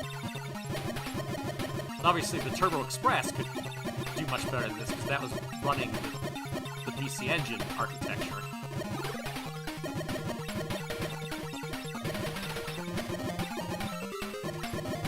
Man, I wish I had never...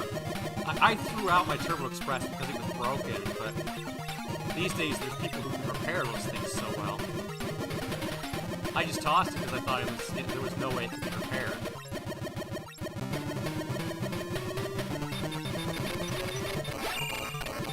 This first boss is just a giant cannon.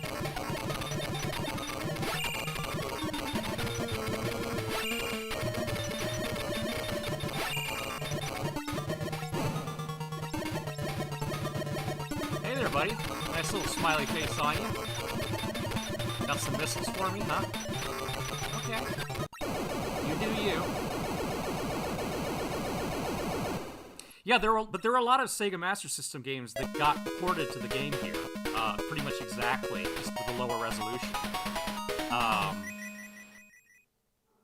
think the only way Master of Darkness ever arrived in the U.S. was as a Game Gear title. Again, like I said, the Sonic games, I think, you know, were only available on Game Gear. You couldn't get the Sega Master System ones in the U.S., I don't think.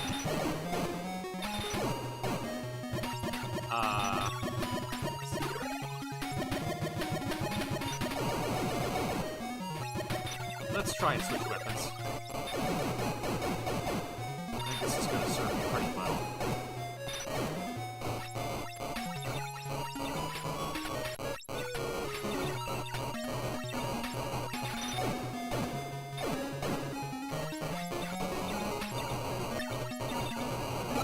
Oh, shoot. I didn't even see what hit me. Oh, I didn't want to switch. Oh, no. Okay. This weapon's not the worst, but still.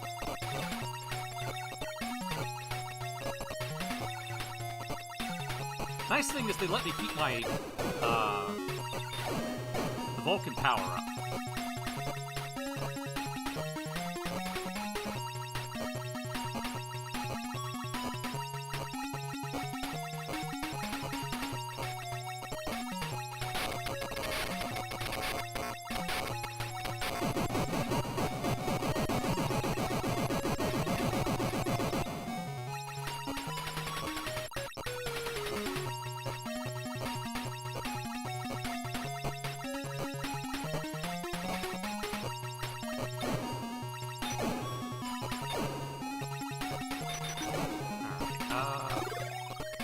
No, I don't like that one.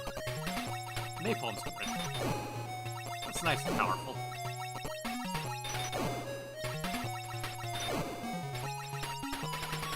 We're doing little bombing runs here. That's pretty cool.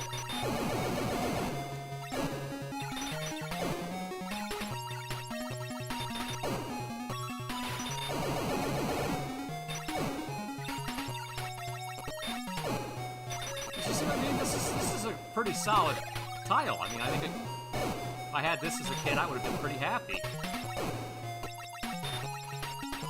Unfortunately, it never left Japan, this one.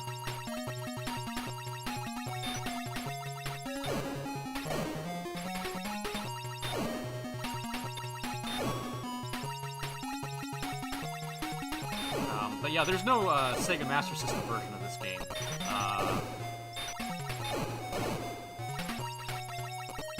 Sega Master System, instead they got a game I'll show off later called Power Striker 2. And it was exclusive to Europe. It never came out in Japan, Brazil, or the US.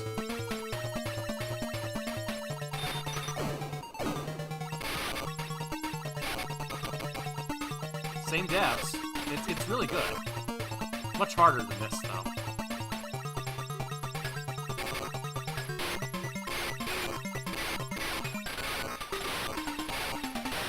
Okay, I got you, buddy. Come on. You're done for. I picked the right weapon for this.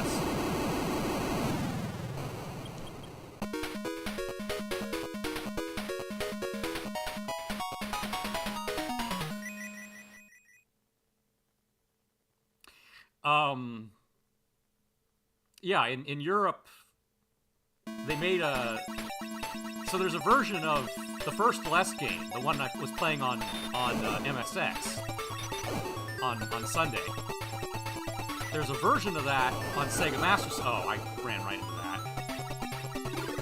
There's a version of that on Sega Master System, and the Sega Master System version was released in Europe as a game called Power Striker.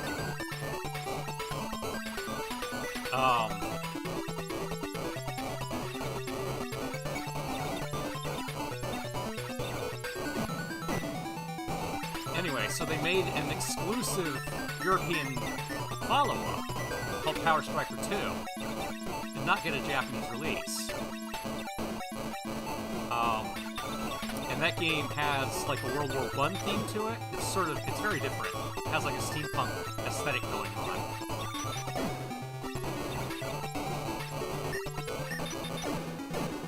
Much harder than this, but plays similarly.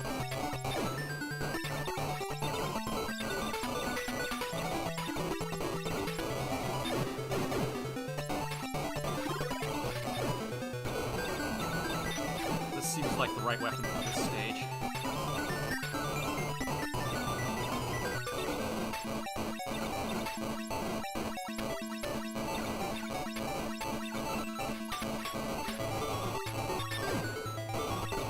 What was your favorite Game Gear game?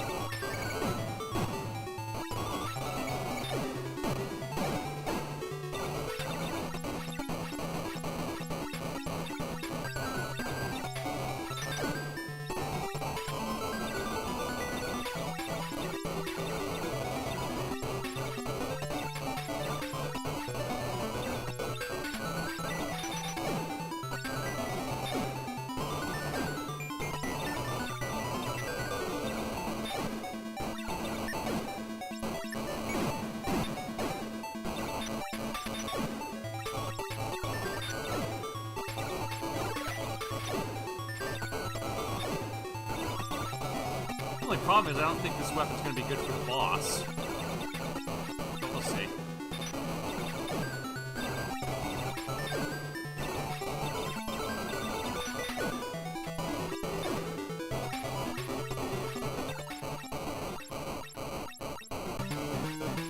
Oh, what the heck. Probably not the best choice, but it'll...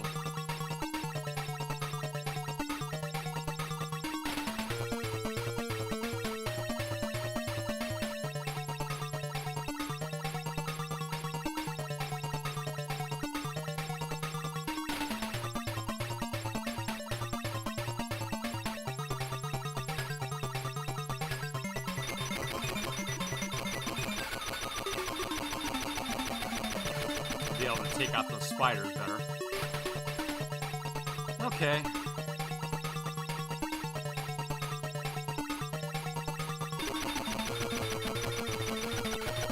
Yeah, keep it coming, buddy.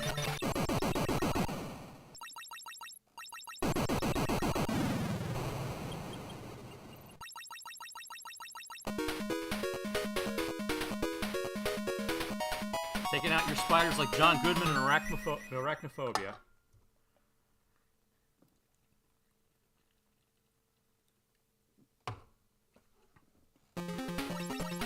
You mostly remember Sonic and another game you can't remember the name of. Okay.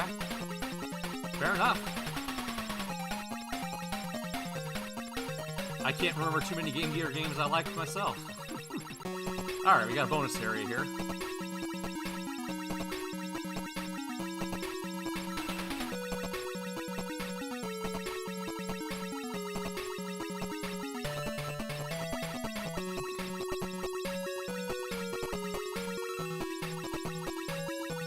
See if we can't get an extra life out of this or something.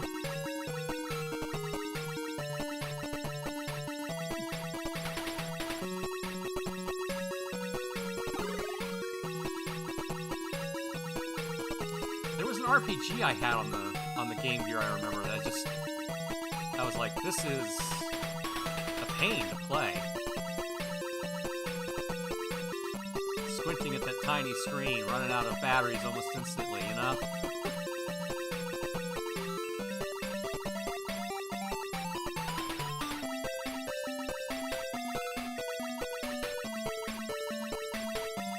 Like, I've got Final Fantasy Legend, that's a lot more fun. Oh, we got the fully upgraded Vulcan now.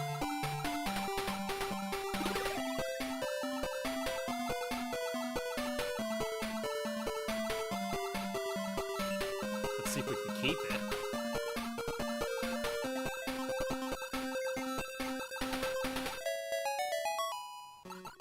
Alright, nice. We got an extra life.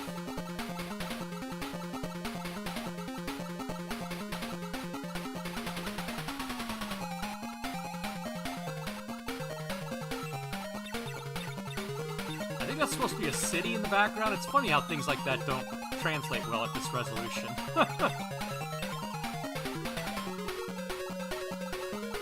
Let's switch weapons.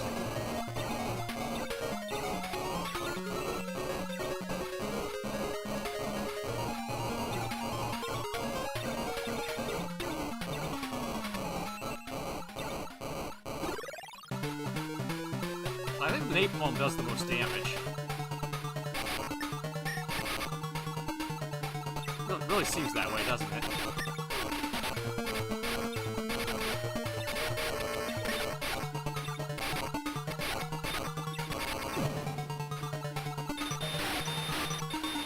Alright, what you got up your sleeve now?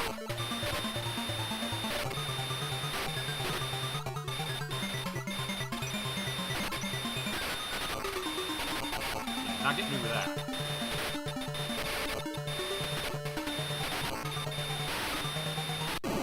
Gotcha.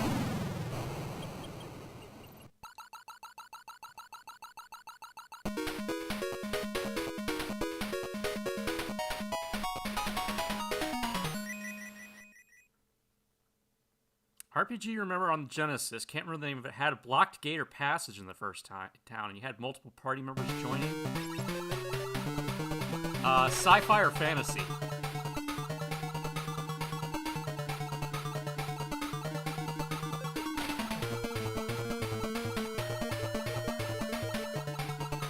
Might narrow it down for me.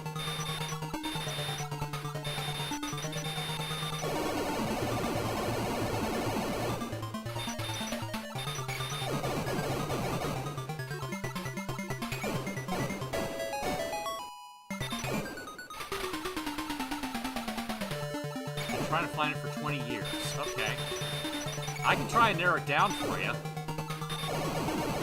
There's not that many RPGs that were released in English, at least, on the Genesis.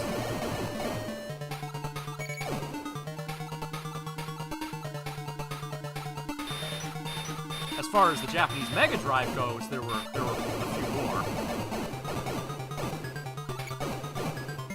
Was it a tactical RPG or more of like a standard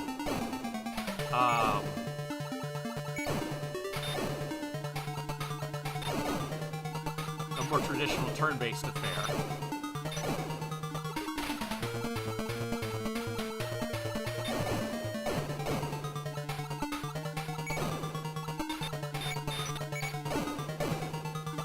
Like, did you have a grid you were running around on, or was it just, you know, enter the commands and then they would do them? Mostly fantasy. Big start of the game is north of the town.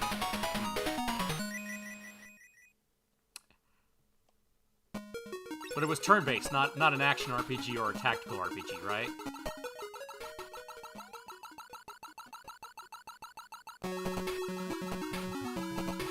Alright, this bonus area is a little tougher, to say the least.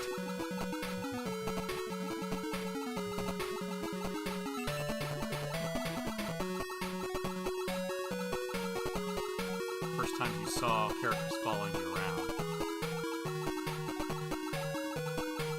Alright, I already screwed up. We're not getting a perfect, obviously. But I've got 6 lives. I think that's going to be plenty. It was turn-based, not tactical.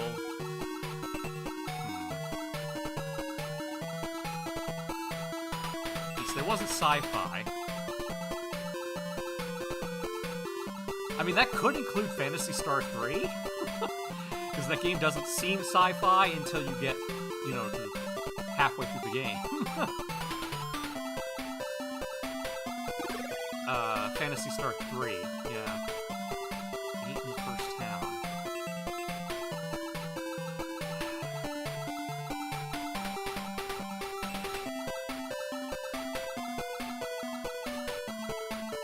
And it's a party-based system, so it's not gonna be like Sword of Vermilion or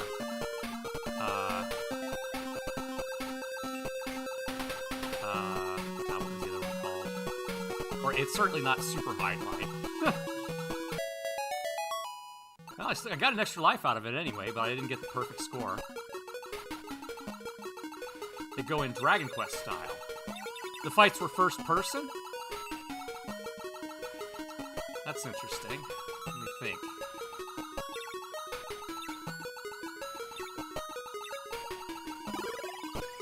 I hate this weapon. Did not want this one. Let's get the laser. I do like the fully powered laser.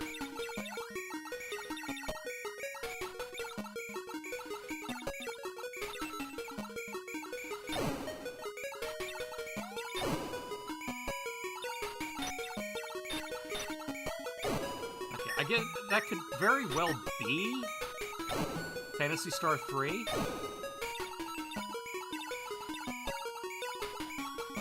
I mean, because those battles are kind of first person, but...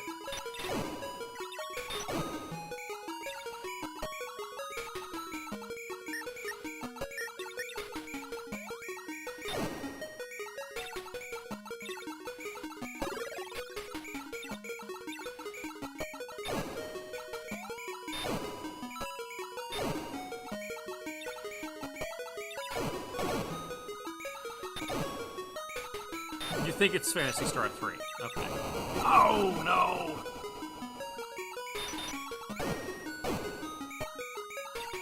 Alright, well that's fine. We got 6 lives left. Yeah, Phantasy Star 3. I think what would really Like when you attack, did the characters come forward and like they had their backs to the camera? And they do their attack and then disappear? Was it kind of like that?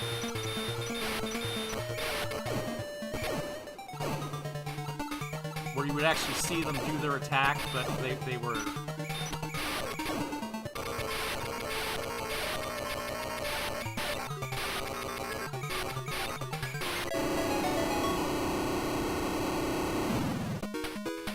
Alright, we go inside the base now. This is kind of neat.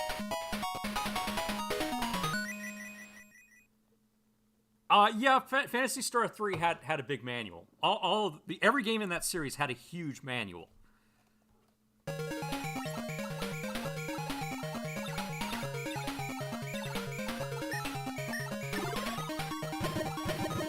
Homing's probably good here. I just need to power it up.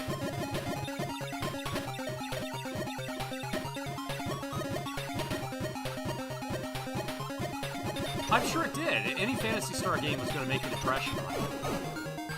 They're all good.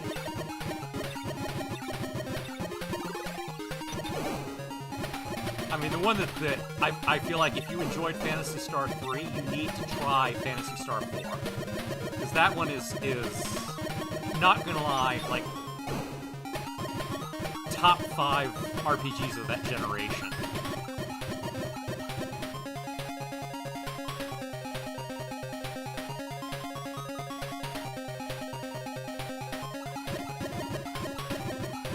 Phantasy Star 2, Phantasy Star 3, they're kind of bare-bones games, but the fourth one really just is huge. It's an amazing title.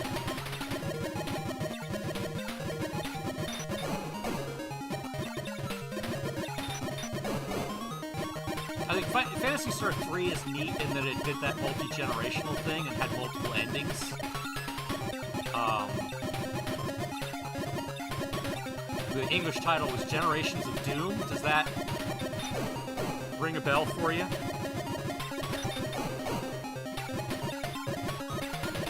So its whole gimmick was that, you know, as you finished each story, you would pick a spouse for your main character, and the next generation main character would be their child, and have different traits based upon who you picked.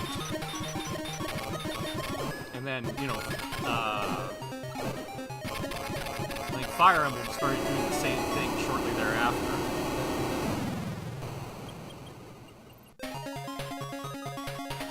It was Phantasy Star 2. Okay, that's interesting.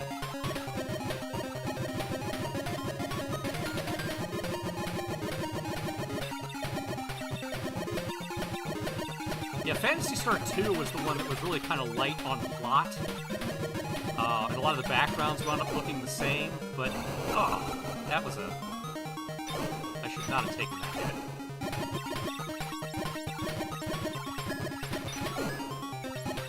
It's interesting that you bring that one up.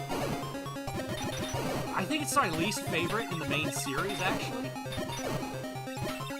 A lot of people really loved it just because it was their introduction to the series, because Phantasy Star 1 was so expensive that, and not many people had a Sega Master System to play it on.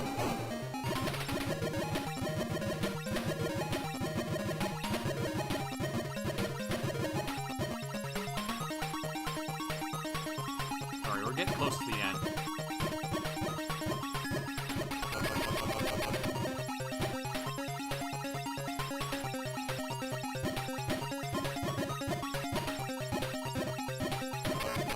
But yeah, the original Phantasy Star is actually available on Switch right now.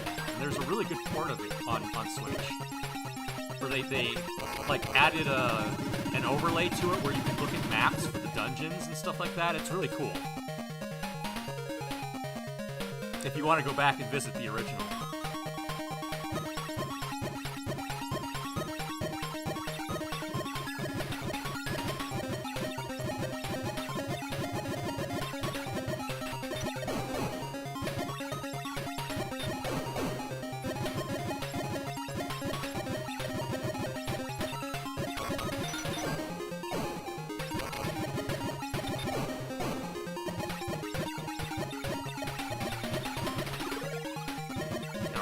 Back to full power on the homing.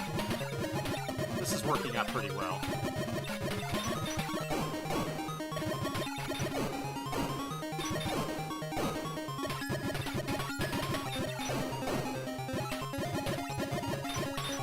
I think I want to switch to napalm for the final boss, though.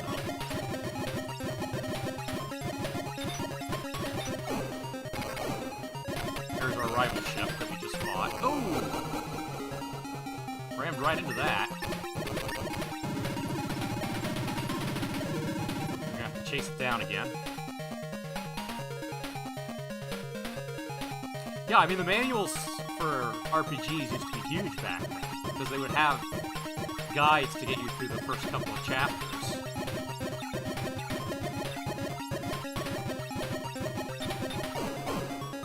But Phantasy Star in particular was an expensive game because it was a larger ROM size. Sort of like when everyone remembers when Chrono Trigger came out and the cart was more expensive. I'm gonna switch to napalm. I think we're coming up towards the end.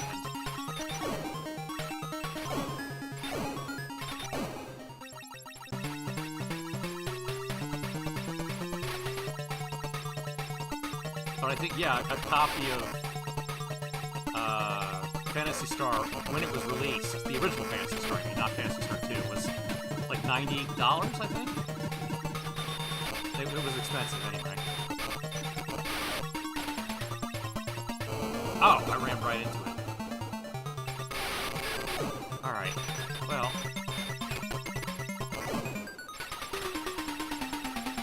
As long as I keep my distance, we're good.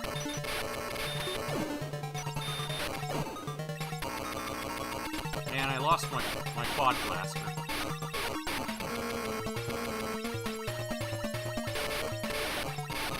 I'm gonna just sit here. There we go.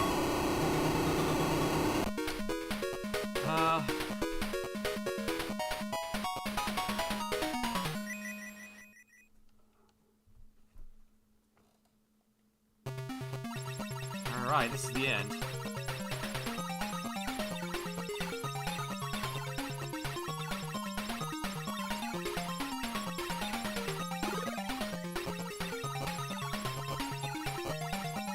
Once again, I did not mean to grab that weapon. I did not like this weapon.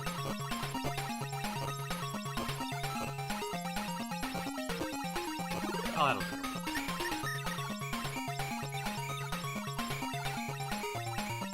They can hit behind me. That's a good thing to have. Oh, no, let's switch to homing. I'm fickle.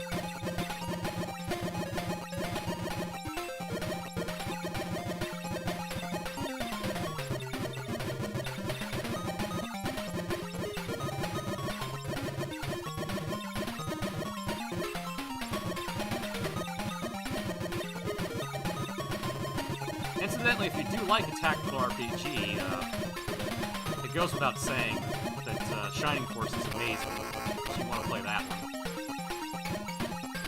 Particularly the second one. The first one's... I mean... It doesn't compare favorably to what Fire Emblem has done doing at the time. The second Shining Force is amazing.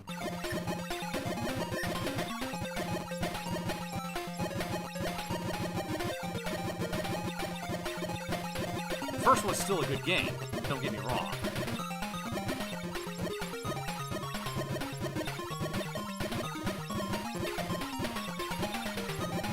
Maybe I should switch to napalm. Working on final boss. Oh, come on. No, I got plenty of extra lives.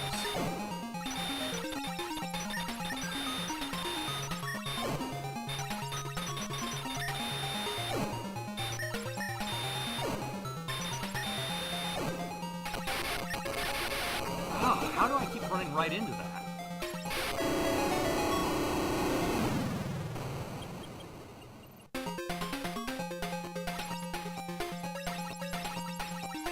Alright, there we go. Final boss. This is starting to look familiar now.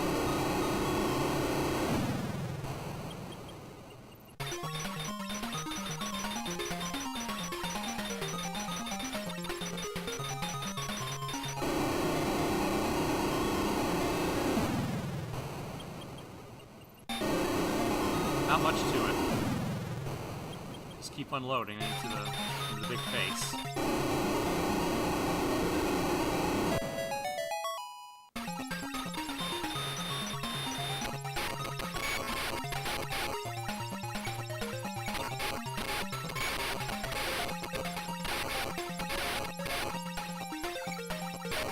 Oh! I got plenty of lives.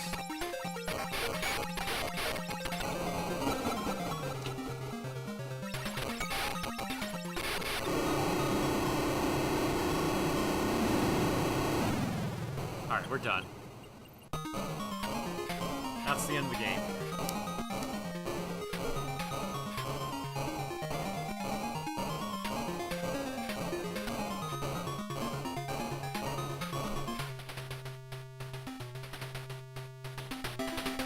We win! GG!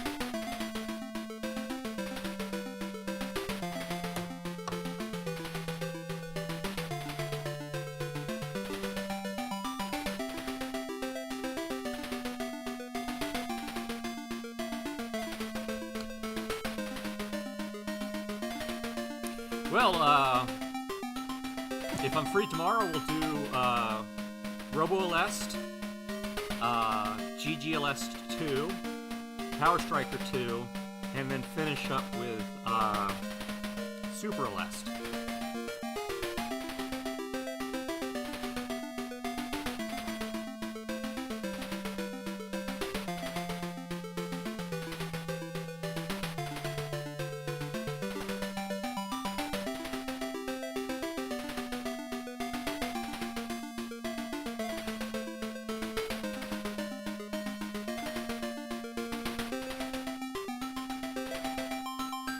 She looks pretty beat up, huh?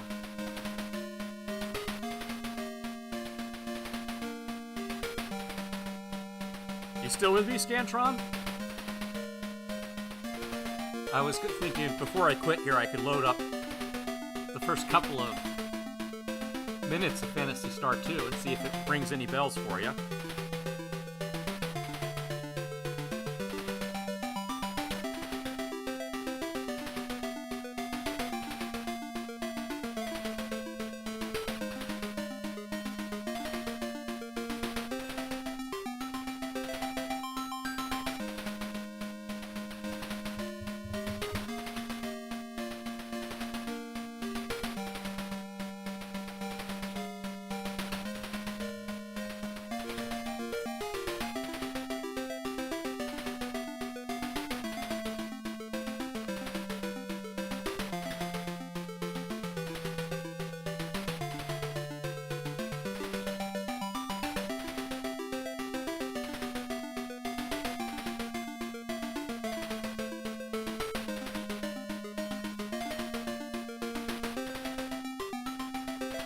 Yeah, no problem.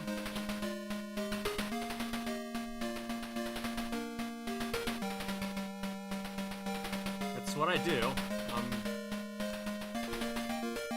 I know entirely too many video games.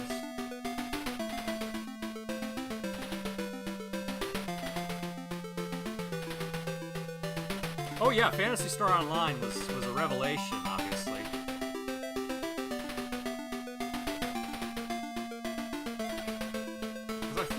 Did that come out before or after EverQuest? I can't remember.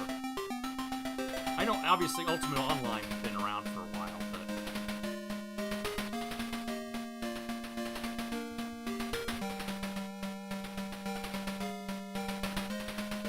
Yeah, it was kind of an interesting choice, because Phantasy Star Online is actually a sequel to Phantasy Star 3, rather than Phantasy Star 4, I think, if I recall correctly.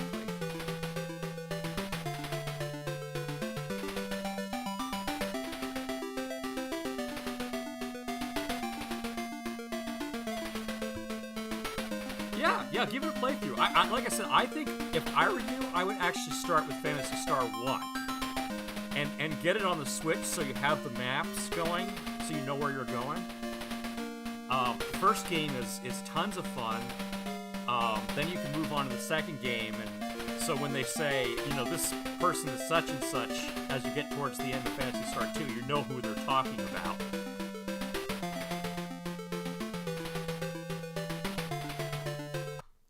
Let me actually show you real quick. Let me see here.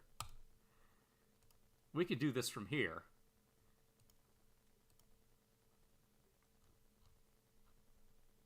Let's see here.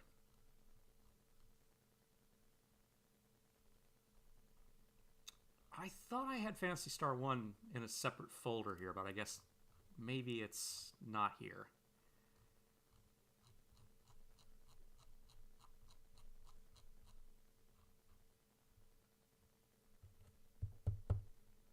Really? The only one I have here is 3?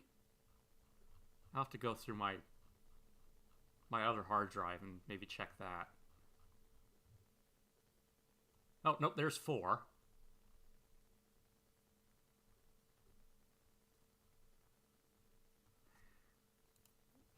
Well, I know how to fix this real fast.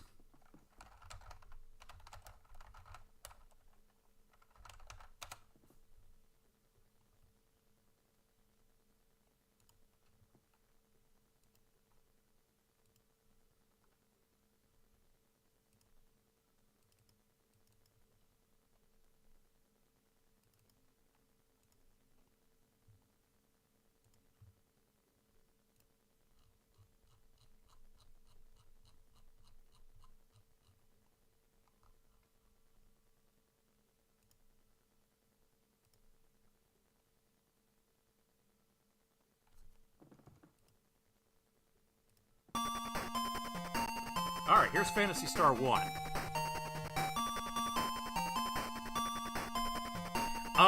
Dragon Quest is interesting in that the games can be beaten through grinding, but if you know what you're doing, you don't have to grind so much. That's what I find anyway. Like, there are specific ways they build into the games to make it so you don't have to.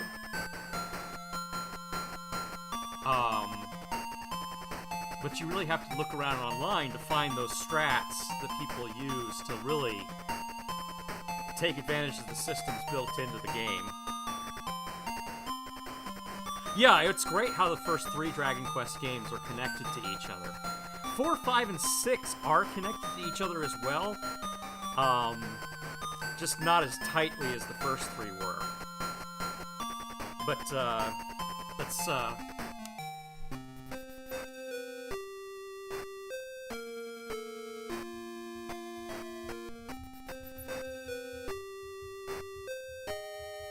Space Century 342, Caminita, Palma.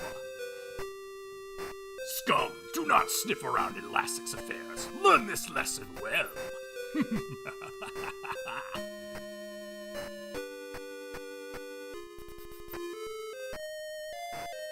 Nero, what happened? Don't die.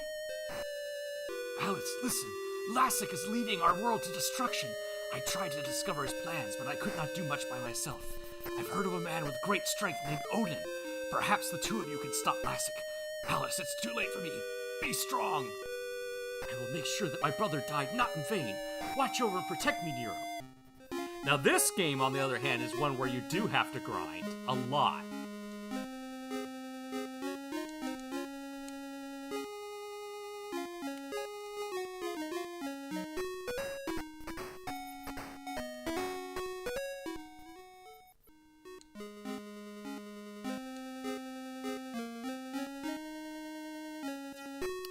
Yeah, both Dragon Quest and Final Fantasy did that sort of false start thing. Yeah, that's right, they don't start you with any money, do they? Ah, yeah.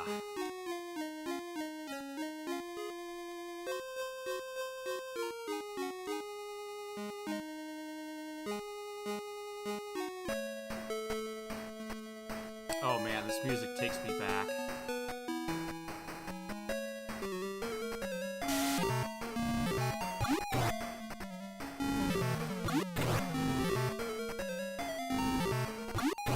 This game was really advanced for its time. It's got these animated sprites. When you get to the dungeons, they're actually, they're 3D environments. It's not just an overhead thing.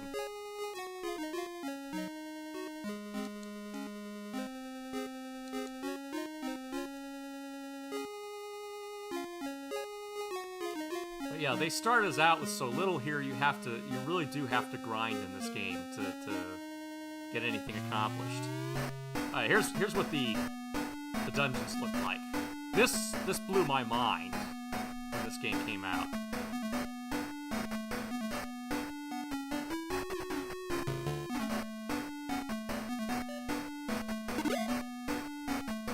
I forgot. Yeah, they leave that little treasure chest there for you.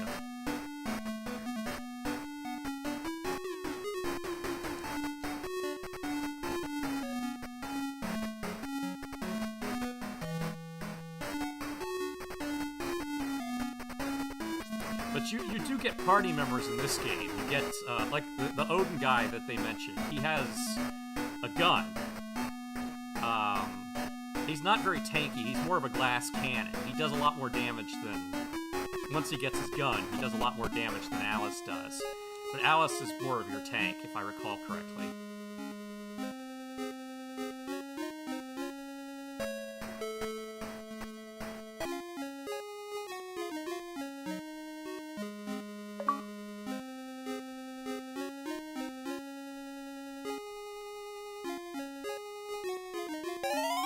You get a free inn here. But this game is cool too, because you can get a spaceship, you can get like a drill, you get all these weird vehicles, you go to other planets and meet aliens and stuff like that.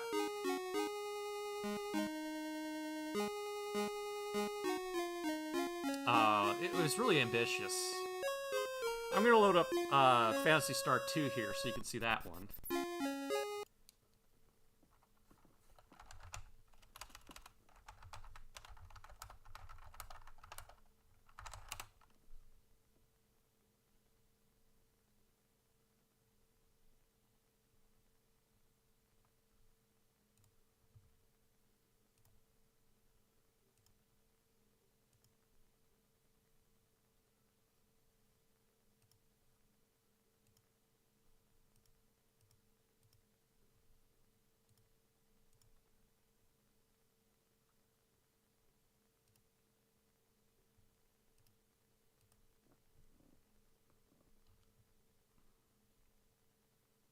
I mean, actually, in Dragon Quest 1, I would say it's about the halfway point. You beat the dragon and rescue the princess, I think. Thereabouts. I mean, you know, from there you had to get the rainbow drop and Lodo's armor and all that stuff. Erdrick, whatever you want to call him.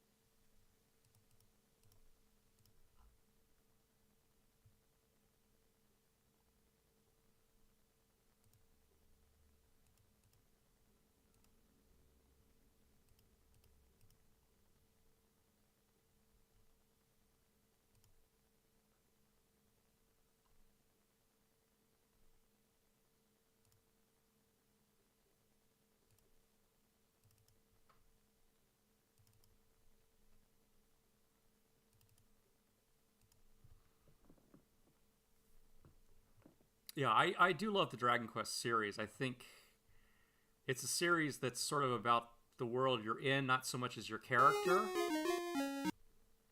Just everything about it feels like it's not trying to be an anime, it's trying to be an RPG, you know?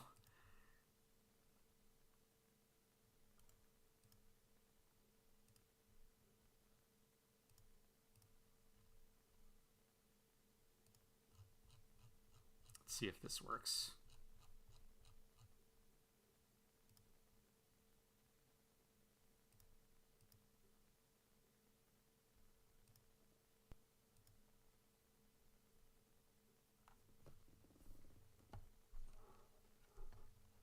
Rocket Slime was amazing, yeah.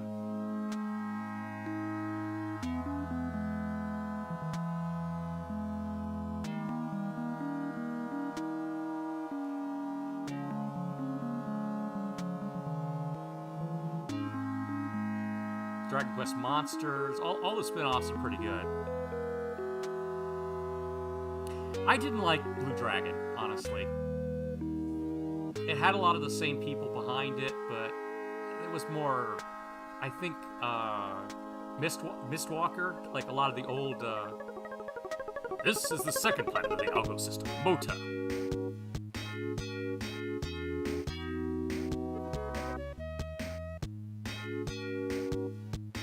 So there's a lot of the Final Fantasy people worked on Blue Dragon rather than Dragon Quest people. It was just the same design team, I think, from Dragon Quest.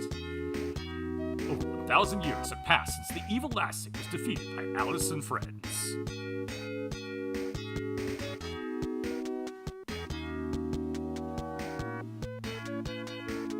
There's actually a PlayStation 2 version of this game as well, by the way, but it was only released in Japan. But you can find, there's a translation on ROM hacking. Since that time, Algo has prospered under the care of a giant computer called the Mother Brain.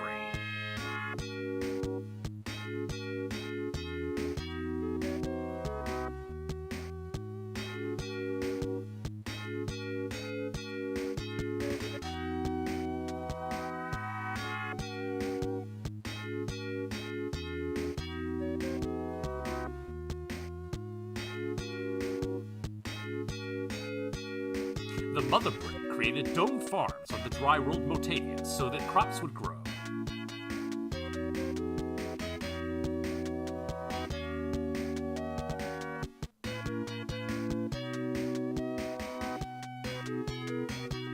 But the people of the Algo system perhaps became soft in the long years of peace.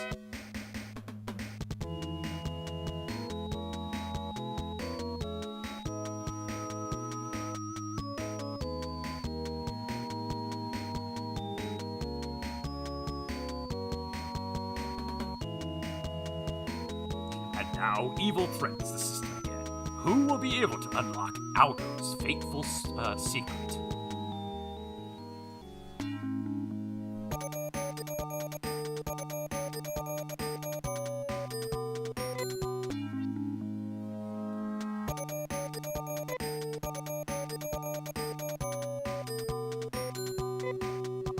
Let's see, I think his canon name is Rolf.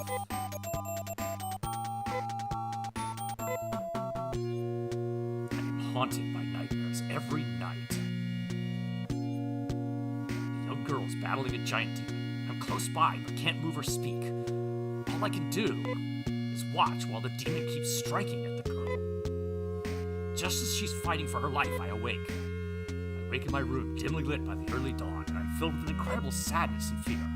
I'm Rolf, an agent here in Paseo, the capital of Motavia. I shake my head as if to scatter the remnants of the dream. I have no time to worry like a child about nightmares in this modern age, especially with the Mother Brain planning and controlling all aspects of the environment.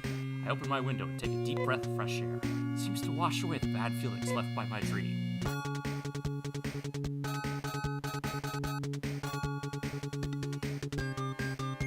Good morning, Ralph. How are you? Almost 2 years have passed since you started working for me, the commander of Motavia. What I'm going to ask for you to do will be the toughest job you've ever done, but it is vital to the future. As you know, Algo has been brought to us by Mother Brain. My work as commander has been to smoothly promote the plans of Mother Brain. I had believed that Mother Brain never makes mistakes, but those monsters all over Motavia have become too much. We must find out ourselves why these monsters were born and how to bring them under control. Rolf, your mission is to go to the Biosystems Lab and get the recorder. If we look into the data, we can figure out how the Biosystems Lab ended up making those monsters. I hope from the bottom of my heart that you come back safely with the recorder. We'll see each other again.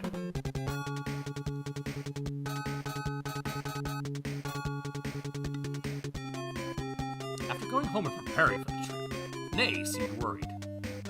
Nay, I have to leave for a while. Nay stared at me for a moment, and I remember when we first met. She looked at me in just the same way. That was 7 months ago, because she was the product of a mixture of human cells and those of a biomonster. She was an outcast from society. You were still small when we first met, but now you can take care of yourself. I'm going on a dangerous journey, too dangerous for you. I worry about you like you were my sister. And still Nay stood in the doorway to keep me from leaving. Please, Rolf, take me with you. I'll do anything for you. I took my sack and started to go, but Nay still blocked the way. I had no choice and decided to let her come with me. So Nay does double your damage because she has the claws. she's very much a glass cannon.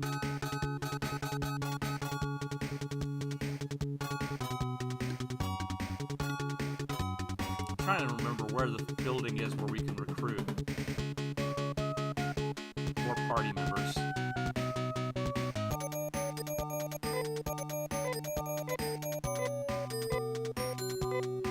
Okay, that's how we save. Anyways, is this looking familiar to you, Scantron?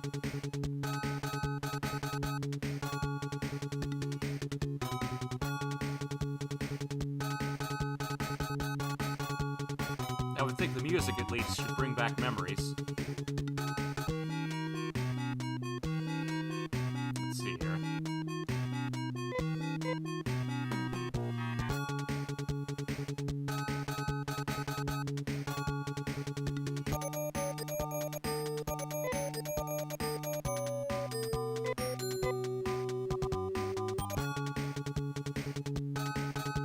That's armor. Do I have to get to the second village to recruit the first guy? Or am I crazy?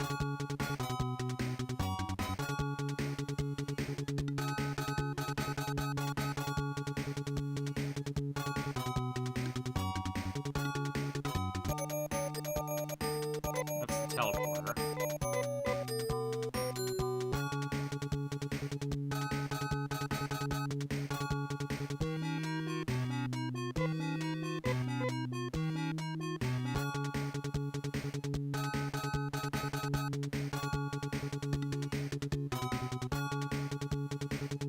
Okay, I must have to get to the second area before I can recruit a third party member.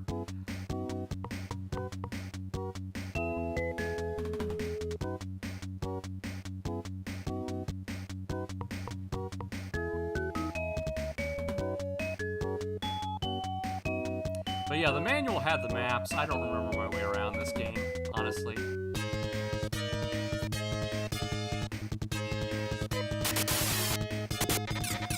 I'm just gonna let them auto attack.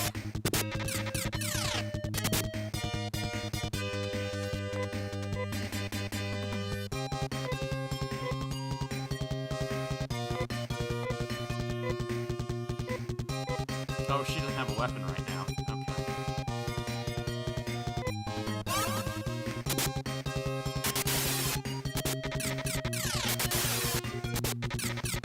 Okay.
But you get the idea.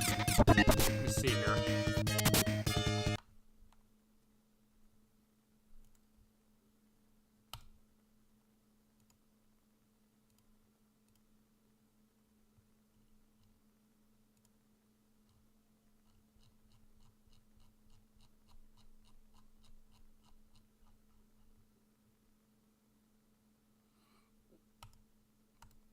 That's Phantasy Star 4.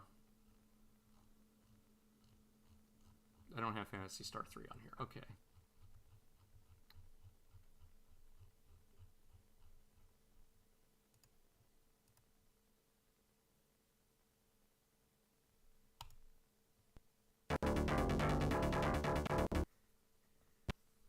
Oh, it crashed on me again. Okay.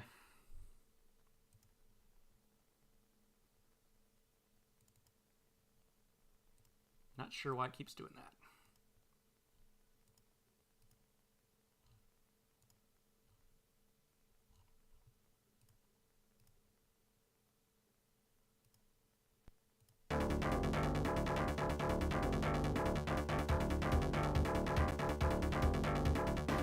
This is the one I was just like, this is amazing.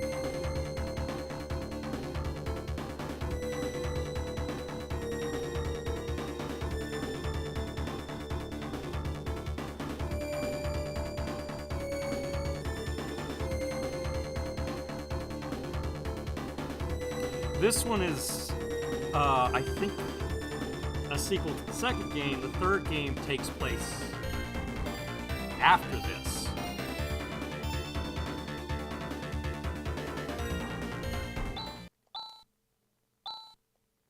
Chaz, we have work to do. Hurry up and get ready. It's your first job since joining the Hunters Guild. You better put your heart into it. I'm not a trainee anymore. From this day on, you're a full-fledged partner. Come on, let's go. Where are we off to this time? It's a bit far. We're going to Batavia Academy in the town of Bilal. Wow, so we're going to the town of learning. I wonder what's happening there. Who knows? The message should have just come. We'll get the details once we're there.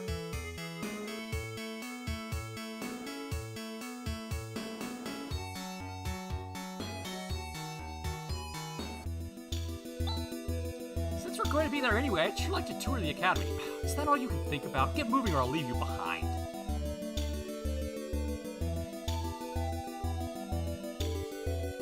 AW2284. Monster attacks have swelled the ranks of those who call themselves hunters. But as the attacks become ever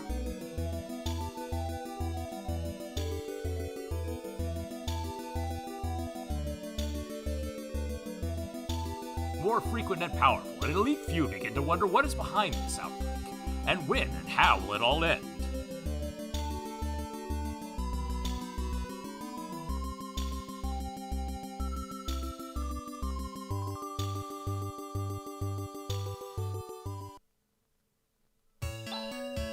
Oops, I wandered around and now I've gotten separated from Alice. I better find her. Chaz, where have you been? Come on, let's go. What? We have to see the principal and get the details about this commission.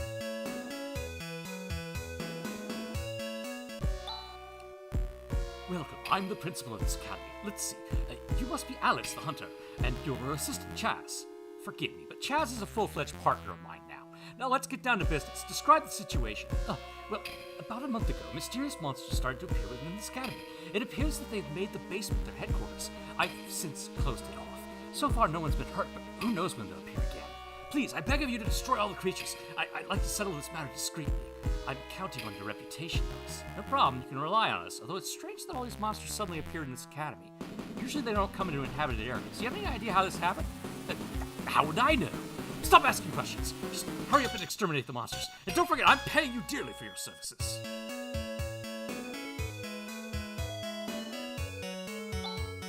Something smells fishy. That principal's hiding something. Well, maybe he's afraid of the monsters? I think there's more to it than that. Things are starting to get interesting.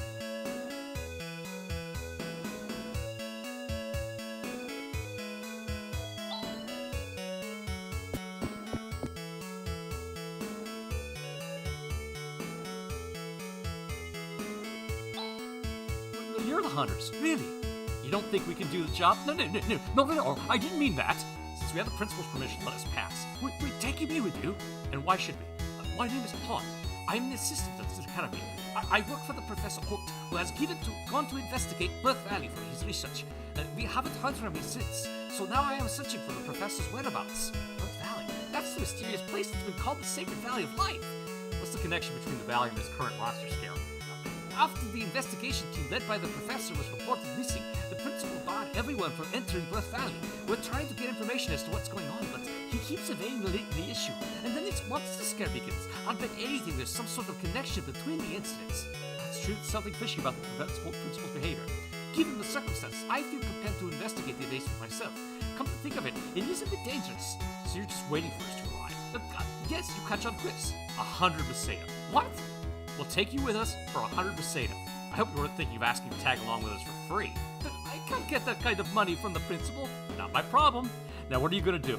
Okay, I'll pay.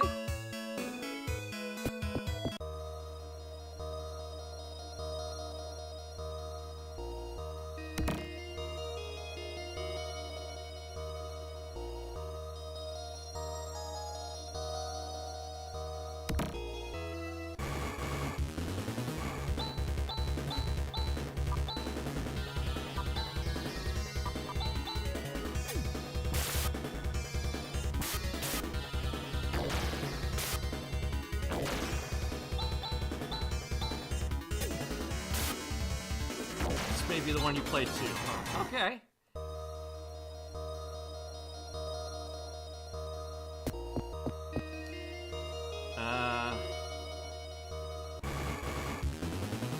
I don't have enough to show the intro to enough time to show the intro to Phantasy Star 3, but it sounds like you played one of the three of them. Well, I'm running out of time here, so I'm going to have to mosey along, but thank you for staying and watching. Like I said, I would start with Phantasy Star 1, honestly. Have a good night, and I'll probably be back tomorrow